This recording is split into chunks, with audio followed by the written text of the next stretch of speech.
자, 점심시간 함께하는 D사이트 런치박스 오늘도 힘차게 시작해보도록 하겠습니다. 어떻게 지난주 목요일 금요일 제가 안 나왔는데 잘 버텼나요? 네, 열심히 버텼습니다. 평가는 어땠나요? 네, 박조롱이를 이어서 갈 수 있을 것 같다라는 댓글을 봤는데요. 명조롱이에 네. 이어서 박조롱이. 네, 많이 배우겠습니다. 네, 열심히 하면 됩니다. 네. 근데 뭐 시장이 오늘 보니까 열심히 한다고 되는 게 아닌 것 같습니다. 줄줄 흘러내려가지고 오늘도 굉장히 걱정이 많은 시장이 펼쳐지고 있는데요. D사이트 런치박스 1시간 반 함께 하시면서 시장에 대한 그런 고민들 함께 덜어보시면 좋을 것 같습니다. 런치 토크에서는요, 지금 전 세계 국제 정세와 경제와 산업과 모든 것에 영향을 끼치고 있는 지금 트럼프와 바이든이 전격 사퇴를 또 선언을 하면서 앞으로 펼쳐질 전국도 더 안개 속이 돼버렸습니다. 그래서 트럼프가 온다라고 했을 때 이 시장에 미치는 영향들 그리고 산업에 미치는 영향들을 우리가 한번 분석을 해보도록 하고요. 불만하는 리포트에서는요. 트럼프 정책, 요거 관련해가지고 트럼프 트레이드라고 하죠. 이렇게 관련돼서 오르는 종목들 그리고 떨어지는 종목들에 대한 리포트 한번 이야기를 해보고요. 그리고 오늘 또 하락하고 있는 반도체 소부장에 대한 이야기 그리고 이 와중에서도 또 오르고 있는 인터넷 관련주에 대한 이야기 리포트로 잘 전해드리도록 하겠습니다. 자, 그리고 마지막으로 기막힌 투자 한 끼에서는 시장 잘 살펴보도록 할 텐데요. 우크라이나 재건 이슈 그리고 제약 바이오 이슈 그리고 보안 관련된 이야기들 시장에서 가장 핫하게 떠오르고 있는 종목들과 그 이슈에 대한 이야기 짚어드리도록 하겠습니다. 자, 그럼 오늘도 알차게 준비가 되어 있는 D사이트 런치박스 런치 토크부터 포문을 열어보도록 하겠습니다.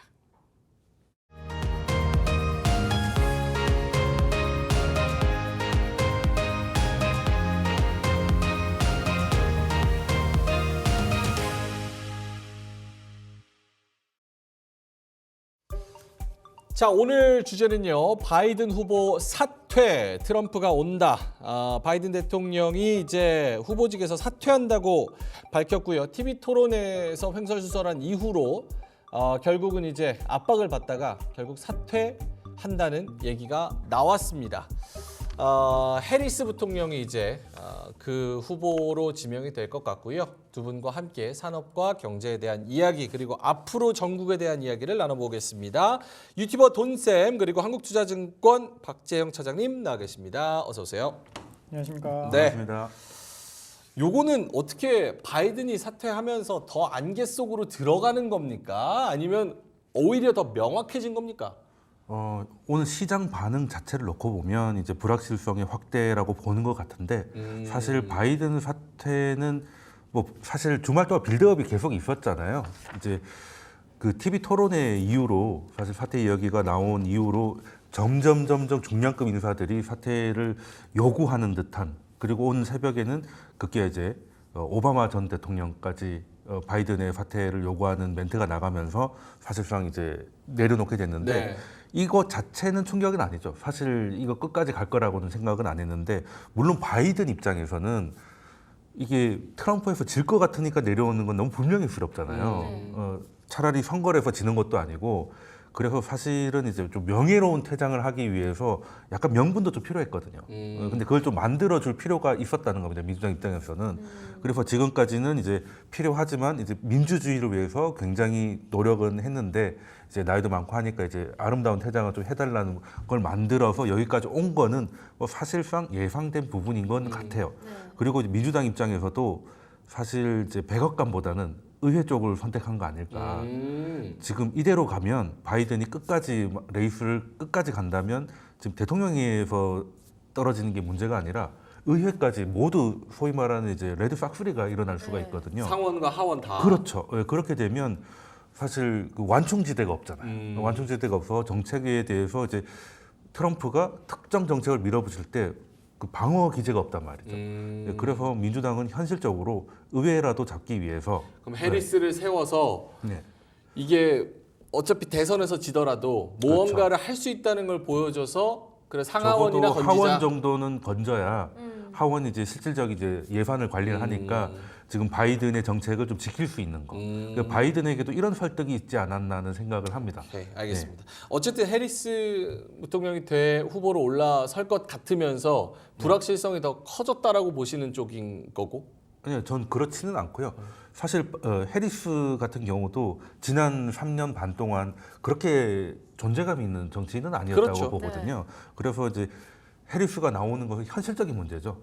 지금 1,320억에 이르는 기부금 같은 경우도 해리스가 아니면 사용할 수가 없게 되거든요. 그럼 다시 환불을 했다가 다시 받아야 되는 그런 상황이 일어나기 때문에 그러기는 3개월밖에 안 남은 시간에서 사실상 포기밖에 안 돼서 이거는 제가 볼 때는 해리스도 즉 부통령끼리 벤스랑 정면으로 부딪혔을 때는 오히려 정치적으로 조금 안 좋을 것 같아요.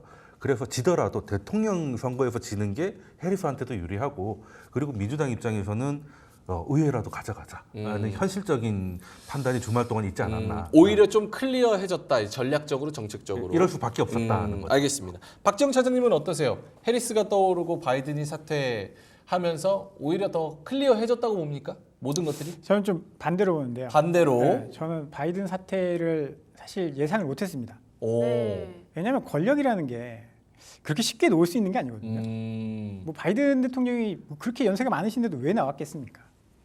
근데 그거를 뭐 누가 압박을 했든 뭘 했든 내려놨다는 것 자체가 시장에서는 좀 혼란스러운 느낌이었을 거예요. 왜냐하면 바이든이 계속 가면 시장에서는 아 무조건 트럼프가 된다라고 생각을 했거든요. 네. 그러면 그거는 불확실성이 덜한 겁니다. 근데 지금 뭐 해리슨이 나올지 아니면 뭐 다른 사람이 나올지 그거는 모르는 거예요. 8월에 이제 전당대회를 해봐야 하니까. 네. 8월에 전당대회를 해서 누가 나온다라는 것도 불확실성이고 나와서 얼마만큼의 지지를 받을 것이다 이것도 불확실성이고 네. 그 사람이 무슨 성향을 갖고 있다 이것도 불확실성이고 그렇죠. 그렇죠. 시장은 불확실성을 가장 싫어하거든요. 음. 그래서 제가 지난주에 그러니까 월요일 이게 굉장히 피곤한 게 주말 동안 이상한 일들이 막 벌어지고 그래서 네. 지난주 월요일은 이제 바이든 대통령 총격이 있었지 않습니까? 그게 어떤 영향을 미칠 것이다. 트럼프 대통령. 죄송합니다. 트럼프 후보. 트럼프 네. 전 대통령이 전 총격 대통령. 사건이 있으면서 시장이 트럼프 트레이드라고 해서 막 급격하게 변했어요. 그리고 이제 주말에는 또 다른 양상이 벌어졌죠.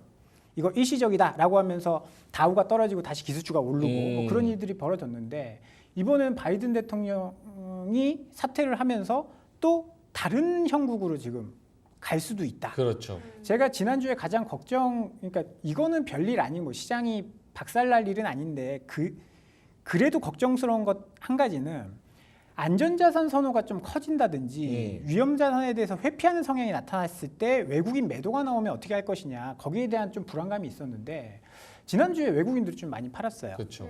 오늘도 선물 시장에서 네, 5천 오늘도 원 많이 넘게 팔고 있고 외국인만 팔면 좋지만 기관은 더 많이 팔았습니다. 같이 팔죠. 네. 왜냐하면 불안감이 커지는데 그거 내가 가만히 앉아서 두드려 맞느니 내가 먼저 움직이겠다.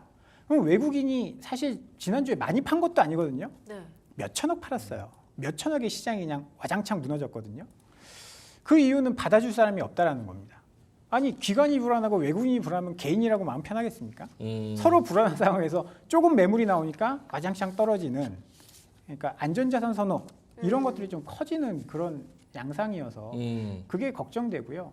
시장은 점점 혼란한 상황으로 가고 있습니다.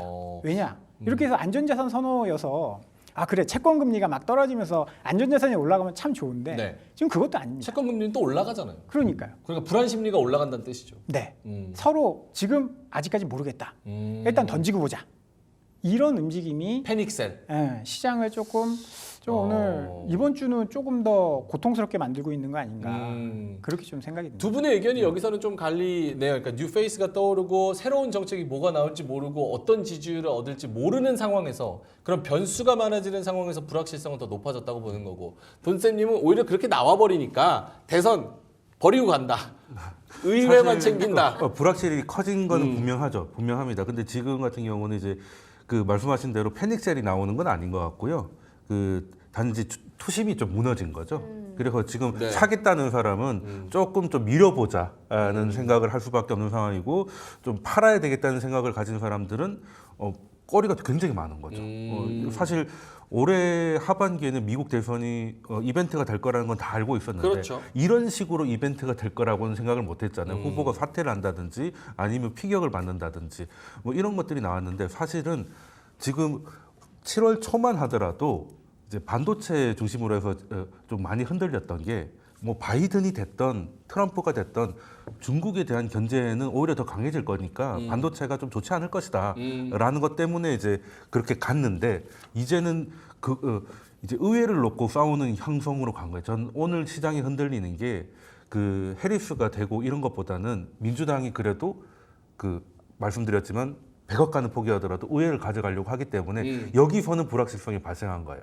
그래서 저는 대선 자체는 중요한 게 아니라 상하원 선거가 오히려 게임이 됐다라고 보고 있습니다. 근데 민주당에서 대선 뭐 놔버렸다 이런 분석은 없는 것 같은데 자꾸 그렇다고 대선은 놔버렸다고 말씀하시니까. 물론 민주당에서 그런 얘기를 할 수가 없죠. 하지만 그런 것 같다. 네, 근데 요즘 보면 제가 준비한 뭐 차트 사진 하나 보여드리면요. 사진. 보통 요즘 유튜브 같은 거 보면 썸네일이 굉장히 썸네일 중요하다. 제일 중요해요. 제일 중요하다 그러는데 유튜브가 나오기 전에는 어떤 거를 중요하게 했냐면 경제 그 잡지 표지 실제 논문도 있습니다. 네. 왼쪽 건 뭐예요? 바이든이.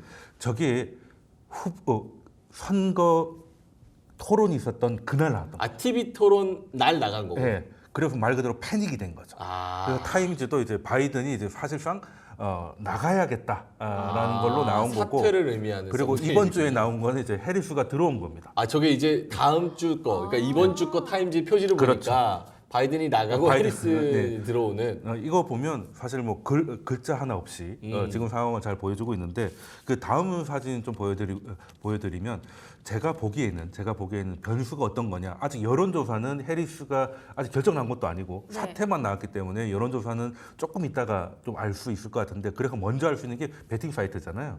베팅 사이트에서 봤을 때 지금 한 30% 정도 해리스의 가능성이 나오는 걸로 있는데 물론 뭐 뒤집을 수는 없을 거라고 저는 생각을 해요. 근데 중요한 거는 트럼프 외의 후보들이 합산해서 50 정도에 육박을 한다면 이건 또 얘기가 달라진다. 보여주신 사진 보니까 지금 네. 굉장히 도널드 트럼프 전 대통령이 굉장히 높아 보이는데 이번 바이든 후보의 어찌 보면 사퇴가 굉장히 그 물론 재선 사퇴하기 가능성을 전에는 키웠다고 할 수 있는 더했습니다. 건가요?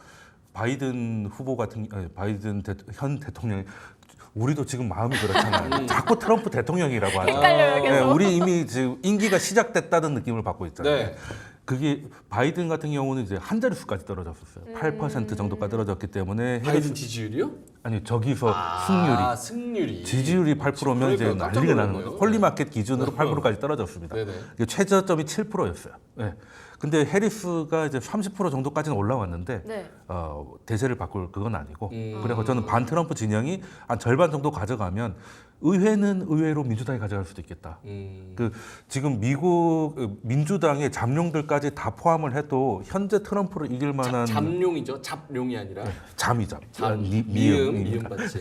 네. 다 합쳐도 사실은 네. 누가 나오면 뒤집을 수 있을 거야라는 생각이 드는 사람이 별로 없잖아요. 사실 그렇거든요. 그렇게 되면 이제 의회까지 다 넘어가느냐 아느냐의 차이는 굉장히 커지는 겁니다. 네, 그래서 우리 같은 경우도 IRA 보조금 축소한다고 해가지고 2차 전지가 들었다 놨다 금요일 마지막에는 또 바이든이 그만둘 것 같으니까 조금 올라가고 이런 일이 계속 벌어졌잖아요. 이런 것들을 봤을 때 저는 이제 의회가 오히려 민주당이 선전하면 이것도 오히려 불확실성일 수도 있어요. 그러니까 그러네요. 대통령은 사실상 이제 대세 흐름이 가는데 의회 선거에서 지금 민주당이 의회로 선전 미국인들도 트럼프를 밀어주지만 내심 이제 균형을 잡고 싶은 마음 중도층이 있을 거 그럴 수 아니에요. 있죠. 그러면 이제 의원 선거에서는 민주당을 찍어주는 이런 반작용이 의회의 반작용이 나올 수 있고 그게 저는 바이든을 설득했다고 봐요. 그러니까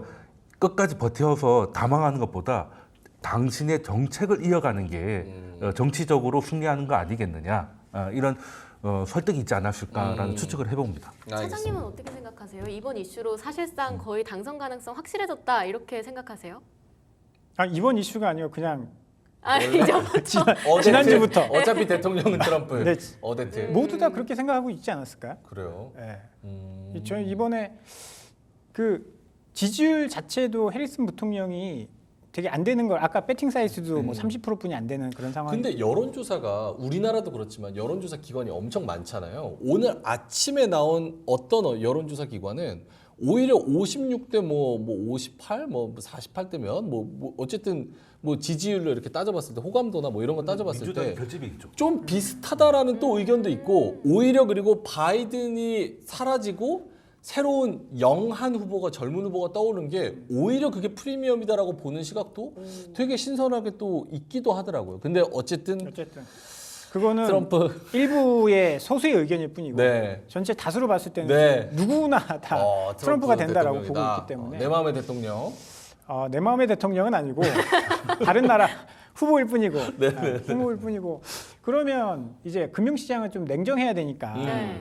이게 내 마음속에는 누가 됐으면 좋겠는데 그런 사심을 가지고 접근을 하면 안 되거든요. 모두가 생각하는 이제 주식시장은 미인 대회. 그러니까 내가 예뻐하는 사람이 미스 코리아가 되느냐? 네. 아니죠. 모두가 예뻐하는. 모두가 예뻐하는 네. 심사위원이 예뻐하는 그렇기 때문에 사심은 버리고 네. 대세를 따라가는 게 아주 현명한 투자라고 봐야죠. 제가 질문 하나 드릴게요. 그러면 사심은 어떤 것이고 대중은 사실은 어떤 그냥 걸까요? 미스코리아가 있죠. 그러니까 사심은 어떤 그 업종이고 네. 그 대세는 어디라고 생각하는지 제가 좀 힌트를 좀 얻고 싶어요. 저는 항상 이야기했는데 네. 이게 저 유튜브에서 막 했는데 여기서는 이거 해도 될지 모르겠어요. 둘 다 별로입니다. 둘 다 별로다. 아니 근데- 바이든도 와가지고 네. 우리나라에서 땡큐 막 이러고 맞아요. 막 그래놓고 왜한 거야? 그래놓고 공장만 싹 빼가고 IRA 그러니까요. 지원 안 해줬잖아요. 슬퍼요. 다 자국의 이익만을 위해서 하는 건데 결국은 됐을 때 저는 트럼프가 조금 더 강하게 중국을 압박해 준다면 그게 우리한테는 반사이익이 될 수도 있다라고 봅니다. 지금 사실 중국이 얼마나 나쁜 짓들을 많이 했습니까? 우리 기업들한테.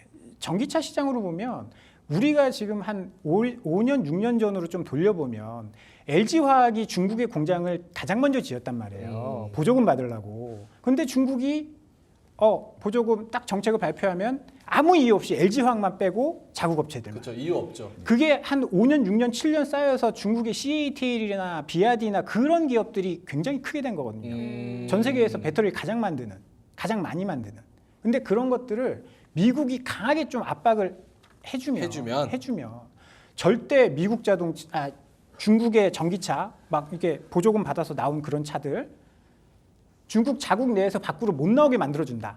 그러면 반사이익을 우리가 받을 수도 있다라는 거죠. 저는 뭐 우리나라 입장에서는 트럼프 대통령이 되는 것도 아주 나쁜 건 아닐 수 시나리오는 있다. 아니다. 네, 그렇게 보고 있습니다. 저도 뭐 비슷하게 생각하는 건 일단 한번 겪어봤기 때문에 처음처럼 이렇게 그 트럼프가 1기하고 지금 만약에 시작되면 2기가 되는 거잖아요. 거기서 이제 비교를 좀 해보면 트럼프는 비슷해 보이는데 트럼프의 입지는 굉장히 많이 바뀌었어요. 1기 때만 하더라도 공화당 내에서도 이단화 취급을 받았고 그냥 어쩌다가 저런 사람이 미국 대통령이 됐냐 이런 분위기였거든요. 네네. 그래서 민주당에서는 물론이고 공화당 내부에서도 약간 좀 배척하는 느낌이 없지 않았단 말이죠.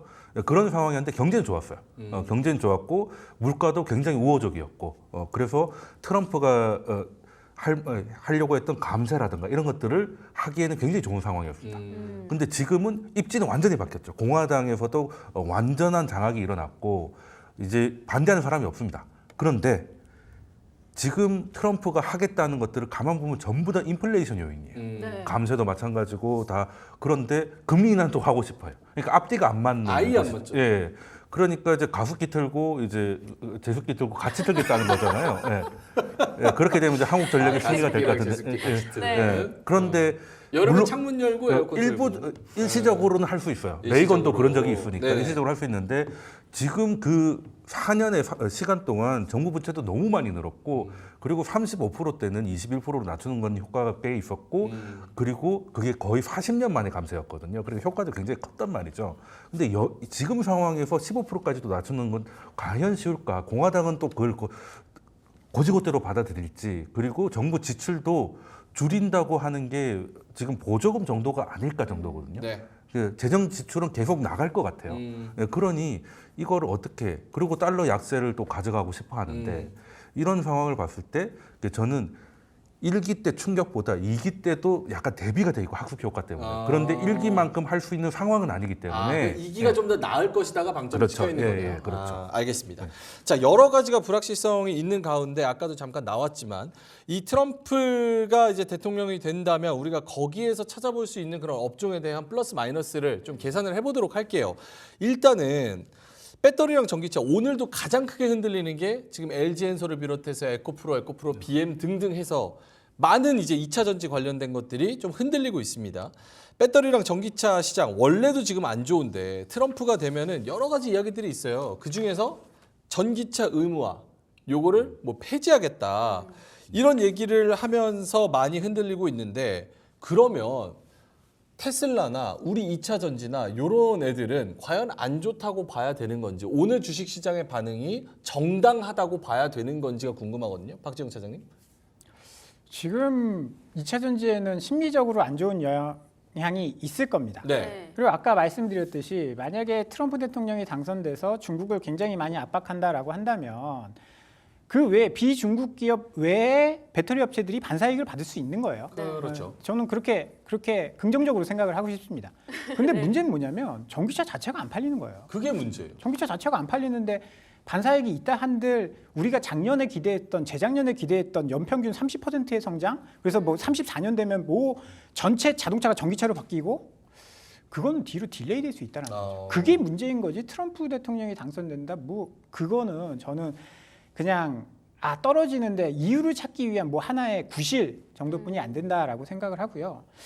개인적으로 테슬라 같은 경우에는 이제 밈 주식이 됐다라고 봅니다. 앨런 머스크가 이제 그 트럼프 전 대통령 나는 돈도 지원할 거고 네. 뭐 그럴 거야. 그러면서 밈 주식이 됐다라고 보는데요. 그렇게 되면서 좀 의미 있는 기사가 하나 나왔는데 네. 캘리포니아 지역에서 테슬라가 안 팔린다고 그러더라고요. 캘리포니아에서 테슬라가 안 팔린다? 그렇죠. 앨런 머스크가 테슬라한테 잘 보여서 뭐 개별적인 테슬라 미국 기업의 지원은 받을 수 있을 텐데 정치적으로 좀 밉보여서 정치색이 민주당인 세계 캘리포니아에서 차가 안 팔리 거기서 가장 많이 팔리거든요. 네. 전기차가. 그게 판매량이 반토막이 났다.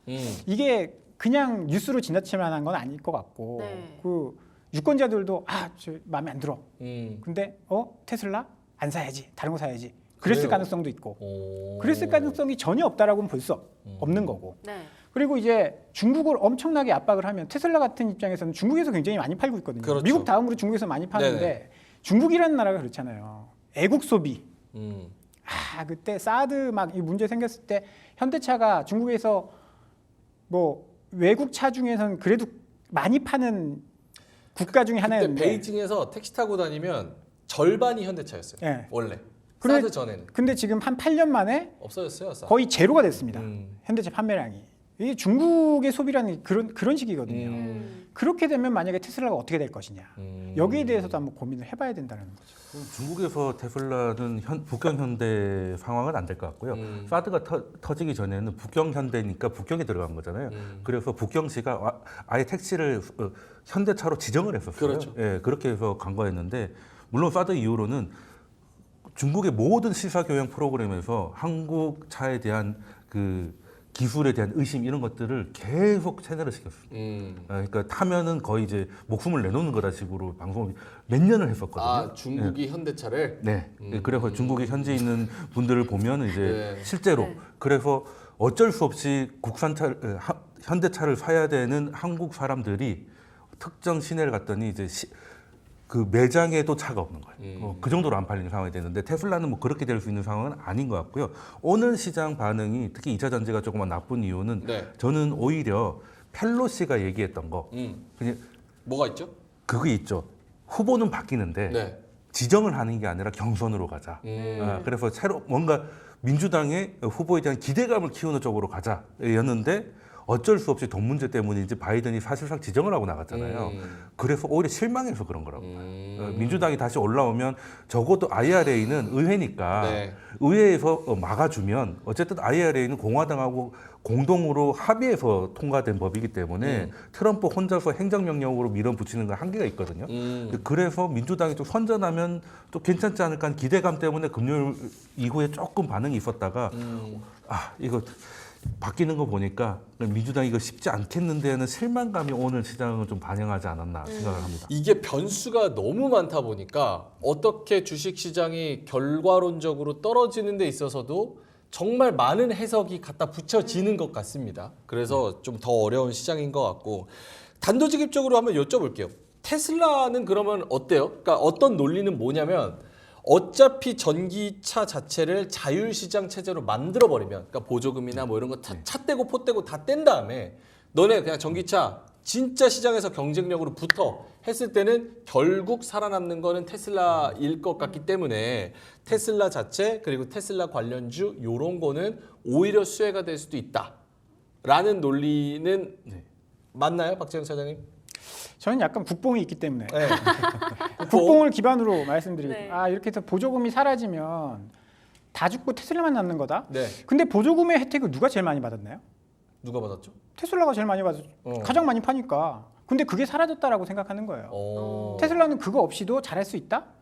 한번 물론 이제 5년, 10년 뒤를 보면 치킨 게임이 끝나고 나면 테슬라가 남아 있겠죠. 네. 근데 그 과정에서 그 고통은 우리가 반도체 산업에서도 많이 겪어봤습니다. 반도체 산업에서 삼성이 잘하는 거 알고 있었는데 현대가 망하고 LG가 망하고 뭐 이러는 과정이 굉장히 힘들었었거든요. 네. 근데 그 과정이 보조금 없이 진행이 된다라는 거예요. 안 그래도 지금 판매 데이터 떨어지면서 테슬라 실적이 안 좋아지고 있는데 보조금까지 못 받는다?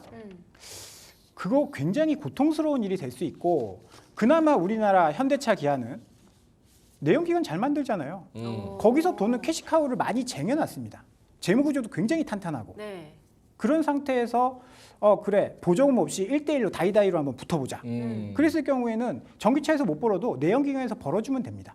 하이브리드 잘 팔고 있으니까 거기서 벌어주면 되는 거예요. 저는 훨씬 더 경쟁력이 훨씬 더는 아니고 좀 생길 것 조금- 같다. 조금 더 있을 것이다.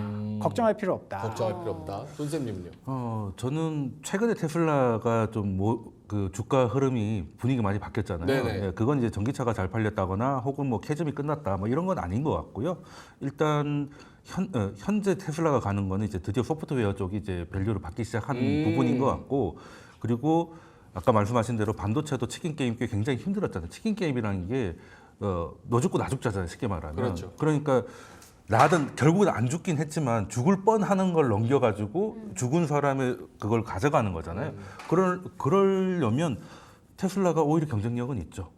일단은 물론 캐시카우가 있긴 하지만 우리는 투자자 입장에서 뭐 현대기아가 망하고 테슬라 망하는 게 아니라 주가의 흐름에 관심을 가지는 거잖아요. 그렇죠. 그런 거를 봤을 때 현대기아가 갖고 있는 매연기관에서 캐시카우에서 받는 밸류보다 테슬라가 갖고 있는 EFF라든지 자율주행이라는 로보택시 같은 데서 받을 수 있는 밸류가 더 우월해 보이기 때문에 주가에서는 오히려 좀 우호적이지 않을까. 그리고 저는 이번에 그나마 가장 높게 치는 거는 테슬라 주가가 드디어 전기차 판매량에서 조금씩 자유로워지는 것 같아요. 예.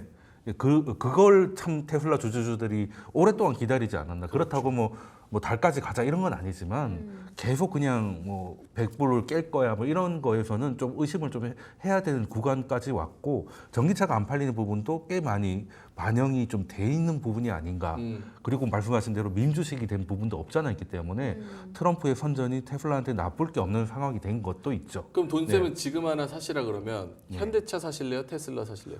저는 테슬라 쪽으로 생각합니다. 그래요? 예. 원래 뽕이 아예 없으시네요. 저는 국뽕이 아니라 수익 나는 게 뽕이죠. 뭐가 됐든 수익 나는 게 뽕. 뽕보다 수익뽕. 그렇죠. 아하, 알겠습니다. 그러면 시간이 많이 없으니까 요거 하면서 마무리를 해볼게요. 요거 PPT 자료 세 번째 거 띄워주시면 대선 후보 수락 연설로 본 트럼프 주요 공약 이 중에서 각자 가장 중요하다고 생각하시는 거 하나씩만 꼽아서 말씀을 해주시면 좋을 것 같아요. 일단 외교안보 측면에서는 암살자 형님도 여기서 말씀을 해주신 것처럼 돈 주고도 못 사는 노벨 평화상만 트럼프는 노릴 것이다. 뭐 이런 얘기를 하는 것처럼 김정은 언급도 했었잖아요. 그 전당대회에서 외교안보 측면에서 우리가 뭐 남북 경협주 이런 게 같이 엮여 있을 수도 있고 금융 쪽에서도 매크로 이슈, 인플레이션이나 금리 인하 요 얘기할 수도 있고 뭐 이민 뭐 요거는 좀 넘어간다고 치고 에너지는 전통 에너지 드릴 베이비 드릴 하면서 전통 에너지에 대한 그런 수요가 늘어날 수도 있고 제조업과 세금 복지 여기다가 플러스해서 방산, 코인, 바이오테크 뭐 이런 것까지 같이 합친다고 하면 어떤 부분을 가장 중점적으로 봐야 된다고 생각하시는지 박지영 차장님부터. 저는 그냥 넘어갔었던 이민이 가장 중요하다고 생각합니다. 이민? 네. 왜요? 이민이 그래요? 가장 중요해요. 지금 미국 경기가 이렇게 살아난 이유가 고용이 잘 돼서 그런 겁니다. 인플레이션은 어차피 YOY고 하니까 어차피 잡힐 겁니다. 근데 문제는 뭐냐? 이민 정책, 바이든이 이민 정책을 풀어주면서 지금 고용 지표를 보면 굉장히 이상하게 나오고 있어요. 네. 뭐가 이상하게 나오냐? 고용 지표라는 거는 전화 설문하는 거거든요. 네. 가계 고용은 굉장히 안 좋다라고 나와요. 근데 기업 고용은 굉장히 좋다고 나옵니다. 네. 이게 뭐냐면 이상하네요. 불법 이민자들이 다시 돌아오기 때문에 고용률, 신규 고용, 비농업 고용 이런 것들이 굉장히 좋게 나온 거거든요. 근데 이거를 꽉 막아서 실업률이 높아져 버렸다. 그러면 우리가 시장에서 이제 금리 인하를 봤을 때 금리 인하를 소프트하게 하면 경기는 좋아질 수 있는데 무언가 문제가 빵 터져서 금리 인하를 급격하게 한다? 그럼 위기가 오는 거거든요. 국경을 막아서 고용이 안 좋아지면 지금 미국이 소비 안 좋아질 때 됐는데 안 좋아질 때 됐는데 소비가 계속 좋단 말이에요. GDP의 70%를 차지하는 소비를 일자리가 많이 늘어나다 보니까 네. 고용자가 많이 늘어나다 보니까 버텨준 건데 만약에 여기서 크랙이 생긴다. 그렇게 되면 금리 인하가 소프트하게 되는 게 아니라 하드하게 랜딩이 될 수 있기 때문에 저 이민 정책이 저는 가장 중요하다라고 생각을 합니다. 그러니까 결국 경제를 떠받치는 것 중에 한 축이 고용이기 때문에 특히 미국은 더 중요하고 그런 부분에서 이민에 무언가 변수가 생긴다고 하면은 고용이 꼬일 수가 있고 그러면은 매크로적인 측면에서 금리 인하, 인상 여기에 대한 노이즈가 커질 수 있다. 오케이 알겠습니다. 돈쌤님은요? 저도 일단 미국 경제를 놓고 봤을 때 이민이 가장 중요하고 그리고 미 대선에서도 가장 중요한 게 이제 트럼프가 총을 맞기 전까지는 이민이었다고 생각을 합니다. 근데 지금은 이제 바뀌어버린 것이죠. 근데 어쨌든 이민 때문에 트럼프는 지금 현재 그 히스패닉이나 이런 이미 넘어온 사람들의 마음을 공략하고 있어요. 네. 그러니까 새로 넘어올 사람을 막아줄 테니까 너희들 일자리는 내가 지켜줄게거든요. 예, 사실 그러다 보니까 민주당도 그걸 알아요. 민주당도 원래 히스패닉이나 흑인들은 주로 민주당 지지층이었기 때문에 거기를 공략해야 돼가지고 현재 트럼프보다는 약하지만 바이든 행정부도 이민법을 강화시키고 있어요. 예, 그래서 실업률이 올라가고 그 말씀하신 대로 좀 급격하게 안 좋아질 수도 있는데 네. 일단 우리는 투자자 입장에서 어느 업종이 나을까라고 생각을 한다면 저는 이제 방산하고 우주 쪽을 생각을 합니다. 방산 우주항공. 왜냐하면 일단 미국이 동맹을 위주로 해가지고 전 세계에 개입을 할 때는 항공모함이 가장 중요하거든요. 근데 지금은 이제 김정은 직접 만난다든지 네. 아니면 당선되지도 않았는데 젤렌스키랑 전화해서 네. 전쟁 끝내겠다. 이런 식으로 그냥 다이렉트로 가잖아요. 그게 트럼프 1기 때도 그랬고 2기 때도 마찬가지일 건데 그럴 때 가장 중요한 거는 일단 미국이 예전보다 본토가 안전하지 않아요.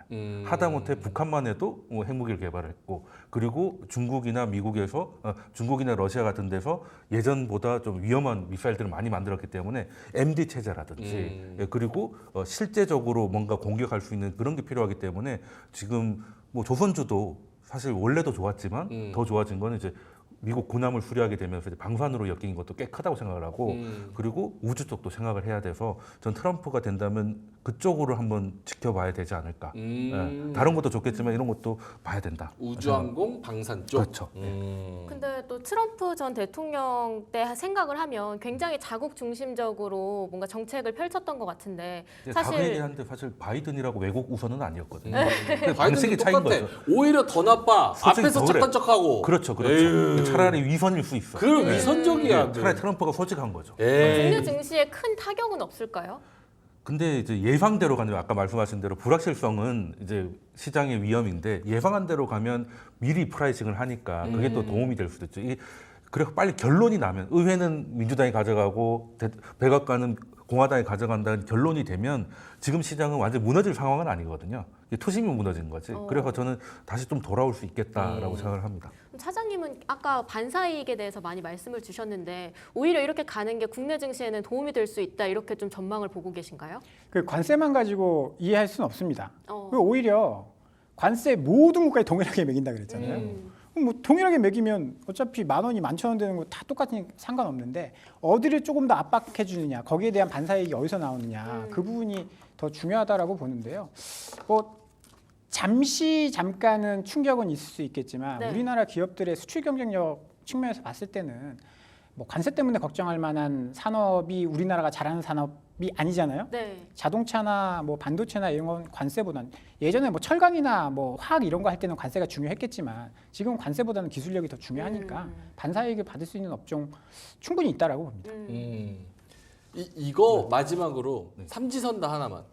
지금 상황에서 지금 위치에서 가장 유리한 시장은 어딜까요? 1번 국내 시장, 네. 2번 미국 시장, 3번 코인 시장. 저는 뭐 이번 달 말까지는 세 개 다 조금 쉬어가면서 보는 게 낫지 않을까. 세 개 다 쉬어간다? 코인 네. 지금 불장인데. 코인은 불장이었다가 또 밥 먹고 나오면 또 바뀔지도 모르는 거니까 제가 코인은 잘 모르겠습니다만 코인은 잘 모르겠고. 미국 같은 경우도 작년 10월 이후로 두 자릿수 조정다운 조정이 이번에 처음 나왔기 때문에 너무 급할 필요 없을 것 같고요. 하다못해 코스피도 작년 11월에 조정 이후로 이제 조정다운 조정은 처음입니다.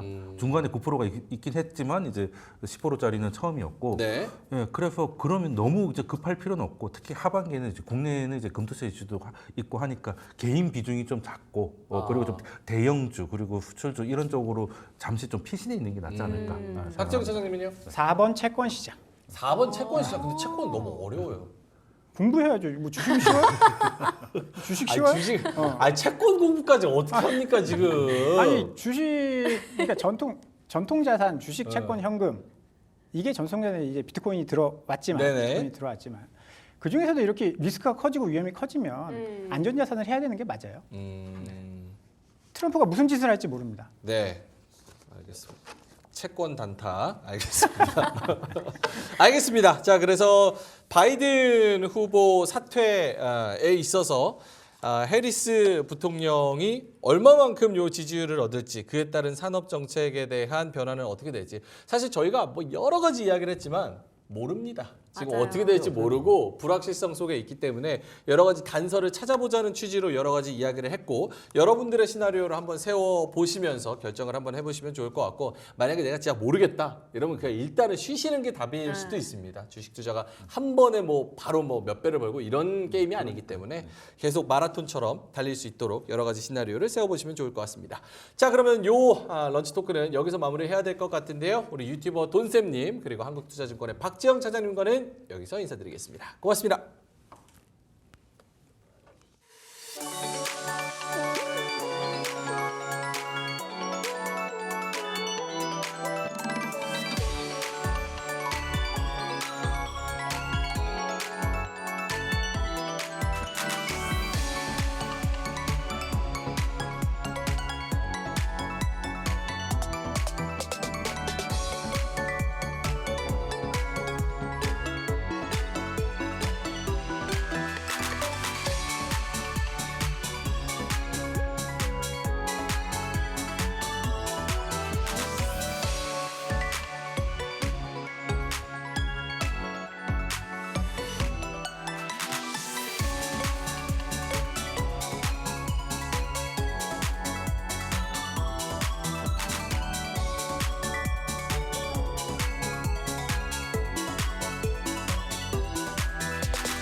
오늘 준비된 리포트 함께 살펴보시죠. 바이든 대통령이 재선 도전을 공식 포기했습니다. 민주당의 다음 대선 후보는 누가 될지 이목이 쏠리고 있는데요. 이 가운데 트럼프 후보의 당선 가능성이 높아지면서 트럼프 전 대통령이 재집권할 경우 그 이후의 흐름에 대해 많은 궁금증이 쏠리고 있습니다. KB증권에서 다룬 트럼프 전 대통령과 공화당의 승리 시나리오 함께 보겠습니다. 이어 반도체 소부장의 2분기 예상 실적은 어떨지 DS투자증권 리포트에서 다뤄볼 거고요. 하나금융에서 다룬 글로벌 빅테크 2분기 실적 발표 포인트까지 알차게 짚어보겠습니다.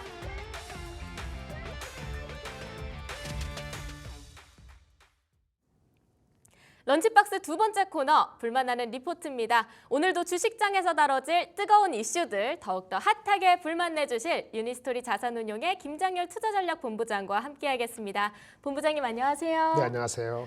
오늘 가장 핫한 리포트로 또 들고 와주신 것 같은데요. 네네. 아무래도 아침부터 빅 이슈가 네. 있던 만큼 바이든 대통령 다음으로 어떤 후보가 등장하게 될까 사실 좀 어느 정도 잡힌 것 같긴 한데 그래도 네. 좀 궁금해서요. 네네. 다음 후보로 거론되는 인물들이 누구누구가 네, 있을까요? 오늘 아침 뭐 어제부터 나온 게 해리스죠. 네. 해리스 현 부통령이 보통 이제 현 대통령이 드랍오프 스스로 하면은 부통령을 지명하게 돼 있죠. 네. 그렇게 하려고 이제 부통령을 러닝메이트로 온 거니까 뭐 다른 후보가 뭐 여기서 나서고 뭐 같이 경선을 하고 이렇게 해가지고 민주당의 그 전당대회가 8월 19일인가 다음 달로 알고 있는데요. 그 전에 다른 후보가 나올 가능성이 있어 보이지는 않습니다. 그래서 네. 해리스가 단독으로 나올 것 같고 이슈는 오히려 해리스 대통령 후보보다도 러닝메이트 부통령을 또 데리고 가야 되잖아요. 마치 그 트럼프 같은 경우는 젊은 J.D. 벤스라고 해서 네. 40살 차나는 젊은 친구를 고용이 아니고 러닝메이트 했는데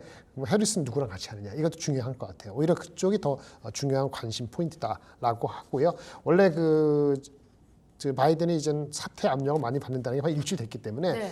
해리스가 된 거 바이든이 지원하고 뭐 한다는 것 자체가 엄청 그 자체가 이슈는 아닌 것 같아요. 좀 전에 오늘 얘기할 트럼프 정책 자체가 어떻게 실행이 될 수 있느냐 거기에 대한 게스를 하는 것이 더 중요하지 않을까. 맞아요. 해리스가 되더라도 해리스가 아직 뭐 트럼프하고 대비해서 아직 그 설문조사입니다만은 한 2% 포인트 차가 있기 때문에 네. 그거 가지고 물론 바이든보다는 유리한 나이라든지 여러 측면에서 있지만은 아직 장담할 수 없기 때문에 네. 이른바 해리스 뭐 주도주 관련주 또는 트럼프주를 팔고 뭐 이런 그 택틱도 지금은 별로 중요하지 않다. 네. 더 중요한 거는 나중에 그 반도체 얘기할 때 나오겠습니다만은 펀더멘털이 좋은 거가 TSM 실적에서 나타났습니다만은 전혀 주가에 반영되고 있지 않다는 것이 네. 그 두려움이 오늘 장의 여실히 반영되고 있다는 것이 그게 더 관심 포인트고 초점을 맞춰야 될 것 같습니다. 모두가 다 궁금해하실 것 같기도 한데 트럼프 전 대통령이 다시 재임을 한다고 한다면 네네. 어떤 시나리오가 펼쳐질까요? 그러니까 오늘 주제 그거죠. 네. 트럼프 공화당 승리인데 일단 트럼프만 승리하느냐. 상원 하원이 있는데 하원은 지금 공화당이고 네. 상원은 민주당이 잡고 있거든요. 네. 두 개, 세 개 지금 있는데 만약에 트럼프가 되면서 공화당이 그 전부 상원 하원 다 가져가는 이른바 레드 웨이브가 되느냐, 네. 아니면 스플릿 되느냐. 이제 상원은 지금처럼 상원 이제는 저기 그 바이든이 가져가고 하원은 뭐 공화당이 가져가고 이렇게 스플릿 되느냐 안 되느냐가 더 중요해요. 왜냐하면 바이든이 그 엊그저께 얘기한 정책을 발표했잖아요. 세 가지 그 트럼프가 발표했는데 경제적인 미칠 영향 공약을 세 개 했는데 이것이 그 두 개는 정부가 의회에 법 승인을 받아야 되는 거예요. 네. 그래서 공화당이 그 상원 하원을 다 잡지 못하면은 통과가 안 돼요. 네. 그럼 실행에 문제가 생기는 거죠. 물론 실행을 하겠다고 의지를 표명했는데 그래서 중요한 건 트럼프가 추구하는 정책이 또 중요하지만 공화당이 전부 다 레드 웨이브가 되느냐 안 되느냐가 앞전에 그 박 차장도 얘기한 것 같은데 그게 가장 중요해요. 당이라도 지켜야 된다. 아니 그렇게 해야지 네. 법에 의해서 추진될 수 있는 각종 그 이슈를 저지할 수 있거든요. 그쵸. 그거 되느냐에 따라서 뭐 아까 전기차나 뭐 또 감세랄까 아니면 감세 뭐 기타 등등 모든 것들이 법적으로 이슈가 되는 게 있기 때문에 그게 네. 더 중요한 것 같습니다. 여기서 세 가지 크게 얘기를 해주는 것 같아요. 이민 정책, 감세 정책, 무역 정책. 저희가 시간이 좀 많지가 않아서 네네. 가장 중요하게 봐야 된다 하는 정책은 뭐가 있을까요? 일단 그 우리 아까 박 차장님 얘기했는데 네. 이민 정책이에요. 이민 정책이요. 왜냐하면 그거는 법이 관계 없어요. 네. 아까 그 레드 웨이브가 다 휩쓸잖아요. 네. 그러면 IRA 뭐 어떻게 뭐 폐지한다 뭐 이런 얘기 있었고 뭐 금융 규제를 완화한다 아니면 감세를 어떻게 한다 소득세 감세하고 법인세 하는 거 있잖아요. 그건 법이 통과돼야 되는데 네. 만약에 공화당이 상원을 다 잡지 못하잖아요. 레드 웨이브가 못하면은 네. 그걸 대통령 혼자 힘으로 잘 못 할 수가 없어요. 네. 그러니까 그게 그렇게 될지 않을지 모르잖아요. 네, 레드웨이브가 될, 그쵸, 레드웨이브가 될 수도 있기, 레드웨이브가 안 될 수도 있기 때문에. 그쵸. 그러니까 바이든 행정부, 해리스 행정부가 그 밑에 있는 국회의원이 당선이 되면은 그러면 이걸 저지할 수 있기 때문에 그거는 되는데 이민 정책은 그렇게 안 되거든요. 이민은 자기가 멋대로 하면 돼요. 네. 근데 이민 정책을 만약에 이미그레이션을 풀어주는 게 아니고 막아버리면은 네. 얘네들 들어오는 그 매달 들어오는 사람들이 지금 막히는 거잖아요. 그러면 경제 활동 인구가 줄어들기 때문에 네. 실업률이 높아지고 그 다음에 그걸로 인해서 그 임금 협상도 임금도 조금 이제 완화됐는데 임금도 다시 높아질 수 있고 이런 모든 것이 이슈가 돼서 성장률 떨어지고 그래서 이민 정책은 행정부 자체적으로 할 수 있기 때문에 가장 큰 이슈예요. 그리고 공약을 한 것도 세 가지: 이민 정책, 감세 정책, 무역 정책이거든요. 네. 감세 무역은 시간을 두고. 네. 근데 특히나 감세 같은 거는 법적으로 이슈가 되기 때문에 만약에 레드웨이브가 안 되면 결국은 이민 정책부터 시작할 거예요. 그래서 이민 정책이 지금 당장에는 트럼프도 금리 인하를 해가지고 인플레이션 낮추는 거에 동참해서 네. 실질적으로 하고 뭐 여러 가지 해서 뭐 참 경제에 큰 임팩트가 없겠습니다만은 이 중기적으로 가면은 나중에 실업률 올라가고 경제성 내려가면은 이슈가 될 수 있어요. 그래서 그게 다 큰 인플레이션도 문제입니다. 같이 더 올 수 있는 그 거잖아요. 나중에 올라올 수 있죠. 그것도. 예. 그래서 리스크를 지금 인식해야 될 때이고 네. 중요한 거는 레드 웨이브가 일어나는지 안 되는지 중요하다. 그렇게 말씀을 드릴 수 있겠습니다. 만약에 트럼프하고 공화당이 같이 승리를 하게 될 경우에는 감세 정책하고 무역 정책에까지 새로운 변화가 일어날 수 있는데 네. 일단은 트럼프 혼자 가기만이라도 하더라도 이민 정책에 있어서는 그건 할수 많은 있어요. 변화가 있을 수 있고 그렇죠. 그렇게 될 경우 좀 중장기적으로 봤을 때도 실업률이 높아지면서 전체적인 성장률이 떨어질 수 있기 때문에 네. 여기에 있어서 우리가 꼭 집중을 해야 된다 이렇게 좀 정리를 해볼 수 있을 것 같습니다. 그거를 우려를 하는 거죠. 우려를 네. 하게 되면은 그 중소 종목에 대한 뭐 순환 매고 이런 것이 한 며칠 동안 일어났기 때문에 그 종목이 계속 간다는 보장도 없는 거예요. 왜냐하면 그 경제 성장률이 내려가거나 그렇게 되거나 다시 금리가 올라갈 수 있다는 어떤 생각이 들면 중소 종목도 이슈가 되는 거거든요. 네. 그래서 그래서 여기서 가장 세이프한 거는 헬스케어하고 바이오 쪽이에요. 이거는 사실 이런 거랑 별 관계가 없거든요. 그래서 지금 오늘도 헬스케어 바이오가 좋은 이유도 이민 정책, 감세 정책, 무역 정책하고 무관한 거의 유일한 정책이고 아까 우리나라는 뭐지 에너지, 뭐 LNG 뭐 이렇게 하게 되면은 그런 정도만 지금 누가 되든 간에 관계 없는 거고 이거는 누가 되느냐하고 레드웨이브 되느냐 안 되느냐에 따라서 굉장히 복잡해지기 때문에 그런 언서틴티 때문에 주식시장에 못 가는 겁니다. 네, 그럼 첫 번째 리포트 한 줄 평 달아보겠습니다. 리스크 인식을 지금 11시에 와서 말씀드려 죄송한데 네. 뭐 그전에 저랑 통화를 하거나 저랑 커뮤니케이션 했으면 저희 얘기가 장 시작하기 전에 들어갔을 텐데 리스크 인식을 해야 할 텐데 이미 했었어야 되는 거죠. 네. 레드웨이브가 일어나지 않기를 기도할 뿐입니다. 네. 좀 균형 있게 갔으면 좋겠네요. 바로 이어서 반도체 소부장 소식도 알아보도록 하겠습니다. 반도체 소부장 관련주들의 2분기 실적 지난 1분기하고 좀 비교했을 때 어떤 점이 달라질 걸로 좀 예상되나요? 네, 2분기 실적 자체에서 몇 개는 괜찮아요. 우리 네. 대장주라고 하는 종목들은 괜찮은 게 있습니다. 2분기 실적이 뭐 예를 들어서 유진테크라든지 네. 뭐 원익 IPS는 적자이지만 적자 폭이 줄어든다 하고 뭐 기타 등등 PSK, 뭐 파크시스템즈 뭐 이런 몇 가지 종목들은 괜찮다고 리포트 나와 있거든요. 네. 이분이 한 것이 2분기에 소부장을 한 27개를 리스트업을 했어요. 27개를. 그걸 분기별로 이렇게 해가지고 보기 좋게 작년 2분기 대비했을 때 YY 일단 전분기 대비했을 때 또 3분기, 4분기 현재 입장에서의 전망. 네. 어떤 거는 2분기 나쁘다는 걸 다 알기 때문에 실적이 발표되는 순간에 하반기를 보고 들어갈 수도 있거든요. 물론 그런 주식이 많지 않습니다만은 그래서 여전히 2분기 실적 확인해야 되는데 좋은 종목 있어요. 네. 전공정 같은 거는 그렇게 반등 시작했고 하지만은 전공정 쪽이요? 네네 네. 좀 부정적인 거는 소재 부품주는 삼성하이닉스의 가동률이 아직 올라오지 않았기 때문에 보통 이게 여기도 D램도 뭐 80%, 70%, 뭐 플래시도 뭐 낸드도 60, 70% 이렇게 다 잡고 있어서 2분기 실적이 1분기보다 예상과 달리 기대와 달리 별로 증가되지 않았을 가능성에 대해서 짚고 있어서 결론은 뭐냐면 실적을 좀 확인해야 된다는 얘기 있고요. 다만 HBM에 대한 수요가 워낙 좋잖아요. 네. TSMC도 발표했듯이 뭐 이런 얘기했어요. TSMC가 수요가 네. well beyond 2025 하면은 25년을 훨씬 지나가서까지 강하다 얘기했거든요. 그런데 주가는 3%인가 5% 빠졌어요. 거꾸로 가고 이게 그것이 전 세계 반도체에서 순수하게 반도체 생산하는 업체에서는 삼성보다 TSMC가 시가총액 넘버 원이죠. 네. 물론 전체 반도체에서는 엔비디아 넘버 원이지만 네. 그래서 엔비디아 못지않게 중요한 게 TSMC인데 실적 발표되기 직전에 미리 한 8% 빠졌고 0.3%가 5% 오르고 금요일에 또 3%가 5% 빠졌단 말이에요. 이거는 굉장히 안 좋은 시그널이에요. 그래서 오늘 삼성전자 하이닉스 빠지는 것도 앞으로 실적 발표가 나와 있음에 불구하고 나온들 그게 제대로 반영될까라는 우려가 있는 거지요. 그런 게 대장주가 그러면 소부장제 같은 게 주가가 가겠어요? 안 가는 거지 않습니까? 그래서 실적을 확인하고 가야 되고 아까 그나마 실적이 좋다고 하는 주식들은 너무 많이 빠지면은 어느 기준을 잡아갖고 분할 매수로 들어갈 수 있는데 분할 매수가 나오냐? 아니면 삼성전자 하이닉스 실적 나올 때 이번 주 말이냐, 아니면 애플 실적 나오고 시장이 안정화됐을 때 있으냐, 혹시 해리스가 파퓰러리티가 올라가면은 또 트럼프 해석되는 거 그런 걸 기대하고 베팅할 것이냐, 네. 여러 가지 복잡한 게 있잖아요. 중요한 네. 건 한 큐에 한 번에 할 수 없는 상황이다. TSMC 그 엄청난 실적과 가이던스와 톤을 반영을 전혀 못하는 장이라는 걸 확실히 아실 필요는 있다. 그래서 분할도 철저하게 낮게 많이 나눠서 들어가야 된다는 걸 말씀을 드리는 건데요. 이 리포트 DS에 나온 거는 그야말로 본인이 갖고 계신 주식의 실적이 과연 어딘지 보시고 네. 늦었다고 하더라도 손절매가 되면 손절을 하시는 거 맞고 괜찮은 주식이라면은 진짜 실적 나오고 다시 또 살 수 있는 개념이 될 수 있는데 그런 거를 현실적으로 보실 필요가 있다라고 볼 수 있고요. 다만 TSMC를 통해서 HBM 수요가 좋다는 거니까 이 네. 소용돌이가 좀 지나고 나면은 여기도 얘기하다시피 내년도에 반도체 첨단 공정의 캐펙스 증가는 당위성은 충분하다 했거든요. 그래도 내년까지 기다려야 되는 네, 거네요. 투자는 그렇고 네. 주가는 빨리 선행하니까 네. 만약에 이제 정치적 그다음에 매크로적인 이슈가 세틀이 조금 되면은 내년도에 투자가 된다는 걸 반영을 올해 하반기 어느 시점에 할 수 있겠죠.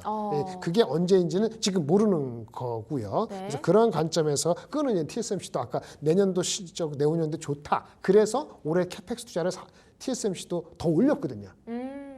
그러니까 똑같은 얘기예요. 네. 그런데 이제 그런 시점이 2분기 실적 나오고 시장에 대한 분위기가 좀 세틀 다운 돼야지 그게 실질적으로 움직일 수 있지 않을까 이런 생각이 듭니다. 아무래도 장 자체가 좀 어렵다 보니까 뭐를 사고 팔 때 다 조심스럽게 분할해서 해야 된다라는 얘기를 요즘 좀 많이 듣고 있는 것 같습니다. 두 번째 리포트에 한 줄평 달아본다면요? 네, 그래서 일단 캐펙스 당위성은 있으니까 네. 다 좋은데 상황이 이러하니 단기적인 실적을 좀 확인하고 접근하는 것이 좋다. 실적 확인이 중요하군요. 그렇죠. 그 대장주 네. 먼저 안정화되는 대장주 움직임을 확인하자. 이 두 가지 말씀드리겠습니다. 네. 마지막으로 글로벌 빅테크에 이어질 2분기 실적 발표 관련해서 얘기를 좀 해볼까 하는데요. 이번 주에 뭐 알파벳, 마이크로소프트, 테슬라 이런 식으로 빅테크 기업들의 실적 발표가 많이 예정이 되어 있더라고요. 그렇죠. 그래서 기대하시는 분들도 많으실 테고 또 이게 발표가 난다고 하면 어떤 부분에 좀 주목을 해서 봐야 되나 이런 네, 이번- 것들을 궁금해하시는 맞아요. 분들도 계실 것 같은데요. 이번 주 실적이 많이 발표돼요. 네. 근데 이제 그 중에서 의미 있다고 하는 거는 이제 마이크로소프트, 알파벳 이런 회사, 네. 테슬라 네. 이런 회사 중요하죠. 근데 테슬라는 이미 분기 실적 발표되기 이번 셋 다 내일 발표돼요. 그러니까 어떤 거는 장 시작하고 하고 대부분은 미국장 화요일장 끝나는 거니까 우리 시간으로는 수요일 날 새벽 아침에 우리한테는 영향을 미치는 거거든요. 그러니까 수요일까지 아침에 일어났을 때 영향을 미치는 주식이 마이크로소프트, 네. 알파벳, 메타 그다음에 테슬라입니다. 근데 테슬라는 2분기 출하량이 나왔기 때문에 네. 이미 주가에 반영돼 있으니까 테슬라를 통해서 할 것은 마진이죠. 마진이 두 자리 10%인지 아닌지 그 정도 하고 로보택시 미뤄졌으니까 어떤 얘기 하는지 뭐 또 정치적인 얘기를 할지 모르겠으면 그런 정도이고요. 오늘 그 리포트 가져온 거는 하나증권에서 가져온 건데 네. 그 바로 말씀드린 메타, 마이크로소프트, 알파벳이 그러게요. 실적 다 있어요. 발표됩니다. 테슬라 빼고. 맞아요. 네. 이 주식에 대해서 체크 포인트가 있다는 건데 한마디로 AI입니다. 오, AI. 네. 뭐 실적의 넘버 자체는 다 메타건, 마이크로소프트가 알파벳이건 제가 그 넘버를 굳이 얘기할 필요는 없습니다만 네. 이 넘버는 시장에서 기대하는 것보다 부합하거나 더 잘 나올 거라고 다들 예측하고 있기 때문에 그건 새삼스러운 게 아니고 네. 메타는 AI에서 늦었죠. 근데 AI 향으로 돈을 못 벌고 있음에도 불구하고 투자를 계속하고 있거든요. 투자 금액이 업데이트가 어떻게 되는지, 그래도 커밋하는지 AI 양 투자가 제일 중요하고요. 마이크로소프트는 뭐 누가 말해도 1등인데 네. 얘네들은 AI를 통해서 실질적으로 자기네 이익에 어떤 기여를 하는가 그 수치가 있는데 수치가 빠르지 않다고 여기 왔어요. 1분기 때 발표된 4분기의 기여도는 6%포인트, 1분기 때는 7% 포인트 정도로 성장의 속도가 빠르지 않다 그랬는데 네. 이것이 이번에 2분기 실적에는 어느 정도 AI 생성형 AI가 수익화에 기여하는지를 확인하는 것이 가장 중요하고요. 물론 엊그저께 지난주에 크라우드 스트라이크의 소프트 패치하고 문제 일으킨 거 거기에 대한 얘기도 좀 얘기를 해야 될 것 같고요. 마지막으로 알파벳은 이제 클라우드는 클라우드인데 얘네들은 이제 그걸 가지고 검색에 활용하잖아요. 근데 검색을 활용한다고 해서 AI 검색을 할 때 그거를 요약해주는 서비스가 있는데 그거에 대해서 어느 정도 성과가 있었는지 혹시 초기 성과에 대해서 코멘트가 있으면은 네. 그러면서 자기네 원래 광고가 이슈가 안 되는 이런 게 종합적으로 확인될 필요가 있는 거죠. 그래서 결론은 AI의 향 투자 금액, AI의 수익화, 그다음 AI 효과 이런 거에 대한 코멘트가 수요일 날 새벽 아침에 가장 중요하다고 볼 수 있겠습니다. 확실히 상반기에 좀 AI 열풍이 있었다 보니까 이번 실적에서 좀 그런 기대감이 고스란히 들어오고 또 실적이나 투자금에 있어서 저희가 그런 부분들까지 같이 좀 가져가야 하는 것 같습니다. 네, 그러면 마지막 리포트 한 줄 평 달아볼까요? 뭐 지겨울 정도로 AI인데 네, 지겹지 않습니다. 네, 한 줄 평. 네. AI 성과 확실히 보여줘라고 말씀드리겠습니다. AI 성과 확실히 보여줘. 진짜 좀 보여줬으면 좋겠네요. 네, 그러면 저희 불만나는 리포트 준비된 소식은 여기까지입니다. 오늘도 재미있는 소식들 많이 다뤄봤는데 트럼프 후보의 승리를 가정해본 그 이후의 시나리오 그리고 또 2분기 반도체 소부장 실적들 어떻게 좀 예상되는지 곧 있을 글로벌 빅테크 기업의 2분기 실적 발표 체크 포인트들까지 AI 집중해서 봐야 된다. 다 찾아봤습니다. 유니스토리 자산운용의 김장열 투자전략본부장과 함께했습니다. 고맙습니다. 감사합니다.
시장이 좀 심각합니다. 코스피, 코스닥 1.5%, 2.3% 밀리고 있는 상황이고요. 저점 깨고 더 내려가고 있습니다. 코스피가 2,753, 코스닥은 800선도 간당간당합니다. 809포인트. 두 분 모시고 이야기 나눠보겠습니다. ISS의 김태성 본부장님, 블루드림 리서치의 이주연 대표님 모시겠습니다. 어서 오세요. 네, 안녕하십니까. 네. 저희가 방송 전에 한 20분 회의하면서 한숨만 섞인 이야기들, 볼멘 소리, 불만, 불평, 한숨 여러 가지가 나왔는데 일단 오늘 시장에 대한 코멘트를 하나씩 들어본다면 이주연 대표님부터. 조정의 마무리가 다가오고 있다. 에이, 그렇게 얘기 안 하셨잖아요. 왜 방송만 들어오면 갑자기 톤이 바뀌어요. 조정의 마무리가 다가오고 있는 건 맞는 것 같아요. 네. 예, 기회가 오고 있으니까 또 뭐 너무 사실 이게 현금이 있어야 그 기회가 되는데 그러죠. 지금 다들 현금이 있으신 분들께서는 좀 더 빠졌으면 하시는 분들도 계실 거고 현금이 없으신 분들께서는 굉장히 지금이라도 잘라내야 되는 게 아닌가라는 맞아요. 그런 고민들을 많이 하실 텐데. 그러면 지금은 현금을 만드는 상황인 거예요? 아니면은 현금을 써야 되는 상황인 거예요? 현금을 쓰는 거는 이제 막 본격적으로 실탄을 막 쏟아 붓기는 그렇고 0점 사격해야죠. 0점 사격으로 한 발 쏘면서 0점 좀 맞춰놔야죠. 스나이퍼처럼. 정찰병들 이제 살살 풀어두고 어떤 종목들을 이제 매수를 해야 될지 이제 분간해놓고 네. 이게 장이 조금 이제 반등이 나오는 기조 보일 때 그때 그런 종목들을 딱 잡아놓는 게 좋을 것 같습니다. 그럼 아직은 이게 바닥인지 아닌지 알 수는 없는 상황이라는 게 중론이네요. 그렇죠. 지금 뭐 기술적으로는 우리가 그 2,750포인트 정도 저항으로 계속 작용했었잖아요. 이 구간은 이제 돌파했고 거기까지 내려왔기 때문에 여기서 네. 이제 기술적인 반등 나올 수는 있겠지만 진바닥이 될지에 대한 여부는 좀 더 지켜봐야 되는 상황이지 않겠냐라는 생각이 들고요. 결국은 뭐 큰형님이 내리막기를 멈춰야 우리가 또 돌리는 거니까 그렇게 본다라면 뭐 지금 나스닥 같은 경우는 17,500포인트 정도의 지지 라인이 있거든요. 네. 그 정도까지는 일단 빠진다 봐야 될 것 같고요.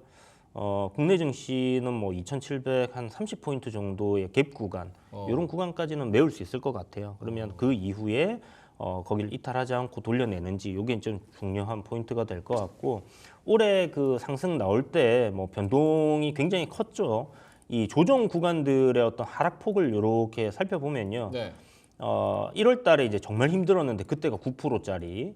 그다음에 요번에 뭐 그 뒤에 8% 점점 좀 줄어들다가 요번에 이제 5%. 그러니까 보편적으로 한 5%에서 한 8% 이내 조정이 나오고 나서 마무리되는 경우들이 많으니까 뭐 길게 보더라도 한 121선 부근에서의 또 저점을 잡아주지 않겠나. 근데 이거는 그때 가서 뭐 가격적 메리트가 있다 생각을 해서 살 수는 있겠지만 네. 진바닥이 아니기 때문에 우리가 확인을 해야 되는 부분이라서 일부 비중은 담을 수 있겠지만 뭐 공격적으로 매수에 가담하기에는 일단 내려갈 때는 좀 쉽진 않을 지금 것 저 같아요. 분홍색 핑크색 라인이 121선인가요? 101선입니다. 101선. 네네. 저게 몇 포인트 정도예요? 2700?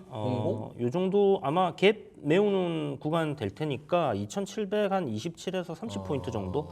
요 살짝 내려오면 이제 뭐 20포인트 정도 될 것 같고요. 일단은 염두를 해두기는 하지만 그때 가서 상황 보고 진바닥인지 아닌지를 좀 결정을 해야 될 것 같다. 네, 지금 뭐 손절 타이밍을 일단 놓치신 것 같아요. 제가 봤을 때는. 그렇죠. 김태성 본부장님 네. 코멘트 해주신다면? 저도 이제 거의 동의하는데 근데 조금은 이제 다른 시선. 매수를 할 거라면 지금부터 천천히 그래요? 매수를 해야 되는데 문제는 그러면 어떤 섹터를 할 거냐. 맞죠. 반도체도 빠졌고 2차 전지도 빠졌고 뭐 안 빠진 섹터 찾기가 어려운데 그럼 이걸 다 살 수는 없으니 한쪽을 우리가 공략을 해야 된다면 어디 쪽을 해야 되느냐. 저는 제약바이오를 하는 게 맞다. 제약바이오 하는 게 맞다. 네. 게임주 아니었나요? 게임주는 제가 지난주에 한번 강력하게 좀 이야기를 드렸기 때문에 네. 잠시 후에 좀 이야기를 하려고 했는데 게임주도 당연히 해야죠. 괜찮다. 네, 왜냐하면 게임주는 바이든이 대통령이 되든 트럼프가 되든 뭔 상관 있겠습니까? 그런 관점에서 그리고 여기에 실적까지 붙여주면 금상첨화잖아요. 제가 그때 앵커님이 저를 되게 안 좋게 봤거든요. 뭘 지금 게임주냐? 제가 언제 안 좋게 봤습니까? 지금도 시선이 여러분들은 안 보이시겠지만 에이. 고개가 약간 거의 한 45도 기울어져 있는데 게임주를 안 좋게 봤지. 네. 제가 김태성 본부장님 안 좋게 본 적은 없습니다. 게임주는 저는 지금도 네네. 괜찮다. 대신에 이제 단기적으로는 게임주지만 길게 보면 오늘 같은 시장에서도 지금 시세 내려고 하는 쪽이 셀트리온 그룹주, 셀트리온과 셀트리온 제약, 코스닥 쪽에서 보더라도 리아켄바이오가 시총 상위 안에서 좋은 모습을 보이고 있는데 이건 뭐 지수가 안 좋을 때도 이 정도였으면 지수가 좋고 또 금리 인하에 대한 이야기가 계속 나올 수밖에 없습니다. 뭐 트럼프가 된다고 해서 뭐 인하할 게 안 되고 올라가거나 하진 않잖아요. 시기의 문제는 있겠지만 그래서 인하 쪽으로 어차피 가닥이 잡히는 상황에서 저는 제약바이오 쪽 반도체는 반도체대로 자동차는 자동차대로 지금 트럼프가 되냐 바이든이 되냐 말이 많잖아요. 근데 제약바이오는 트럼프가 지금 중국 강하게 압박한다라고 했는데 민주당 쪽에서 중국에 대한 압박을 덜 할 수는 없거든요. 비슷한 수준으로는 해줘야 되기 때문에. 그래서 저는 그 기준으로 보면 지금은 제약바이오 타이밍일 수 있다. 이렇게 정리 한번 드리겠습니다. 알겠습니다. 암살자님께서 정확하게 짚어주셨네요. 우리 민준이 오해하지 말아주세요. 쟤는 다 안 좋게 봅니다. 이렇게 말씀을 해주셨습니다. 고맙습니다. 아니 뭐 의심의 눈초리로 바라봐야 되니까 그렇죠, 저는 진행을 그렇죠. 하는 거니까요. 제 입장이 있습니다. 알겠습니다. 그럼 제약바이오 중에서 네. 사실 이 질문이 들어가야 될 거예요. 그러면 제약바이오를 지금 담으라고 하는 건 네. 결국 반등할 때 반도체랑 2차 전지가 올라간다는 것보다는 결국 제약바이오가 올라간다는 건 지수는 여기에서 반등을 잘 못할 것이다라는 센티가 깔려 있는 것 같은데. 그러니까 우리가 지금 사실 오늘 아침에 바이든 이야기가 나오긴 했지만 확률적으로 트럼프 쪽이 조금 유리하다라는 게 지금 기저가 많이 깔려 있잖아요. 그러니까 부통령 그 외에 새로운 인물이 나오지 않는 이상 아무래도 중간중간 노이즈는 있어도 지금 트럼프 쪽으로 많이 어떻게 보면 기울어진 상황이기 때문에 반도체도 2차 전지도 자동차도 트럼프가 된다면 굉장히 우리 쪽에 이제 부정적인 이슈들이 많을 수밖에 없으니 네네. 저는 그런 불확실성이 상대적으로 적은 제약바이오 쪽으로 하는 게 맞는데 이제 제약바이오 안에서 제가 잠시 후에 이야기 드리겠지만 컨셉이 명확하게 갈리죠. 한쪽은 임상 파이프라인, 한쪽은 실적을 좀 보고하는 쪽. 그러니까 이쪽에 대해서는 이제 시청자분들의 성향에 따라서 알겠습니다. 구별하셔야 된다는 의견 드리겠습니다. 제약바이오는 이따가 또 발제를 해 오셨으니까 그 부분에서 좀 디테일하게 짚어보도록 하고 여러 가지 이야기들과 의견과 분석과 그리고 대응들이 난무하고 있는 시장입니다. 그럴 때일수록 조금 더 본인만의 시나리오를 찾아가시면 어떨까라는 생각이 들고요. 저희 이 기막힌 투자 한 끼 오늘 또 보시고 여러 가지 아이디어를 얻어 가셨으면 좋겠다는 바람입니다. 자, 그럼 본격적으로 주제 공개해 볼 텐데요. 이주연 대표님이 발제한 첫 번째 주제부터 공개해 보도록 하겠습니다. 보여주시죠. 아까 0점을 잘 조준을 해가지고 스나이퍼처럼 잘 노려보자라고 말씀을 해주셨는데 우크라이나 재건주 한번 이야기를 해보겠습니다. 트럼프 기세탄 우크라이나 재건주 결국은 오늘 어제도 기사가 나왔지만 이미 벌써 젤렌스키 대통령이랑 통화를 하면서 어떻게 뭐 휴전을 할 건지 그리고 앞으로 뭐 할 건지에 대한 이야기들을 좀 나눈 것 같습니다. 네. 그러면 우크라이나 재건주가 우리나라 시장에서 물론 테마 성격이긴 하지만 이런 거 좀 노려볼 수 있지 않을까라는 생각인데 어떤 인사이트와 전략을 가지고 임해야 되는 건지. 일단 기본적으로 트럼프가 당선될 확률이 일단 높다라는 환경이 만들어진 거잖아요. 네. 트럼프는 일단 전쟁에 계속해서 그 미국이 지원하는 거 천문학적인 돈이 들어가는데 계속 이걸 해야 되느냐.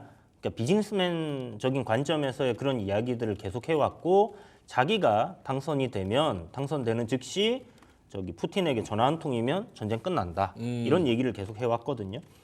그런 상황에서 최근에 이제 이 대선을 앞두고 물론 이 트럼프가 고개를 45도 각도로 이렇게 돌리면서 총알을 피한 네. 그 시점이 오기 전부터 젤렌스키가 이제 러시아와의 전쟁 관련해서 피로감을 이제 호소했었고요.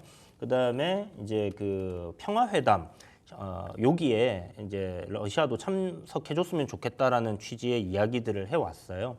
그런데 일단 뭐 지금 약간 전쟁이 이렇게 길어지면서 러시아가 그렇게 지금 밀리는 상황이 아니다 보니까 그냥 편안한 것 같습니다. 지금 언론상으로 봤을 때는 러시아는 뭐 전쟁 종전에 대한 별 그 기대를 하고 있는 부분은 아예 없는 것 같고 지지율도 뭐 견고하고요. 그런 상황이다 보니까 계속해서 전쟁을 이어나가려고 하는 것 같은데 일단 미국의 지원이 끊기게 됐을 때 과연 유럽 나토에서의 그 지원으로 우크라이나가 전쟁을 계속 이어나갈 수 있을 것이냐 하는 부분에는 분명히 퀘스천 마크가 붙다 보니까 결국 이 미국의 정권이 교체됨에 따라서 젤렌스키도 이제 뭐 어쩔 수 없이 종전으로 가야 된다라는 그런 분위기들이 만들어지는 것 같고요. 이게 뭐 뭔가 이슈가 하나가 툭 던져져서 뭐 트럼프가 당선이 될 것 같아, 이제 총 맞았어. 그래서 이제 그쪽 관련주들이 잘 간다라고 할 수 있는 그런 부분보다도 일단 대선까지 11월입니다, 그렇잖아요. 시간이 아직 뭐 여유가 지금 7월이니까 한 3개월, 4개월 정도 남아 있다라고 본다라면 이제 이거는 좀 시작하는 테마가 될 가능성도 상당히 높지 않겠나. 거기다가 시장이 좋지 않을 때는 이렇게 이제 수급이 좀 쏠리는 테마 성격의 종목들이 강한 흐름들을 보이는 경우들이 굉장히 많기 때문에 그런 관점이라면 우리가 이 우크라이나 재건을 그냥 단순히 테마로 치부하기보다는 실질적으로 종전이 이루어졌을 때 여기 재건 들어가야 되잖아요. 그렇죠. 여기 이제 제2의 마셜 플랜이라고 해가지고 뭐 시장 분석가들이 한 1,000조 정도의 시장이라고 합니다. 그러면 거기에 들어가야 되는 뭐 인프라 투자를 생각해 보면 어마어마한 그 금액이 투자가 돼야 되는 부분이기 때문에 거기에 따른 우리나라 기업들이 어떤 수혜를 입을 수 있는 그런 기업들이 움직인다라고 보시면 좋을 것 같아요. 그래서 실제로 대통령도 갔다 와서 네네. 가가지고 또 이제 여러 가지 뭐 약속 아닌 약속들도 받아왔으니까. 그렇죠.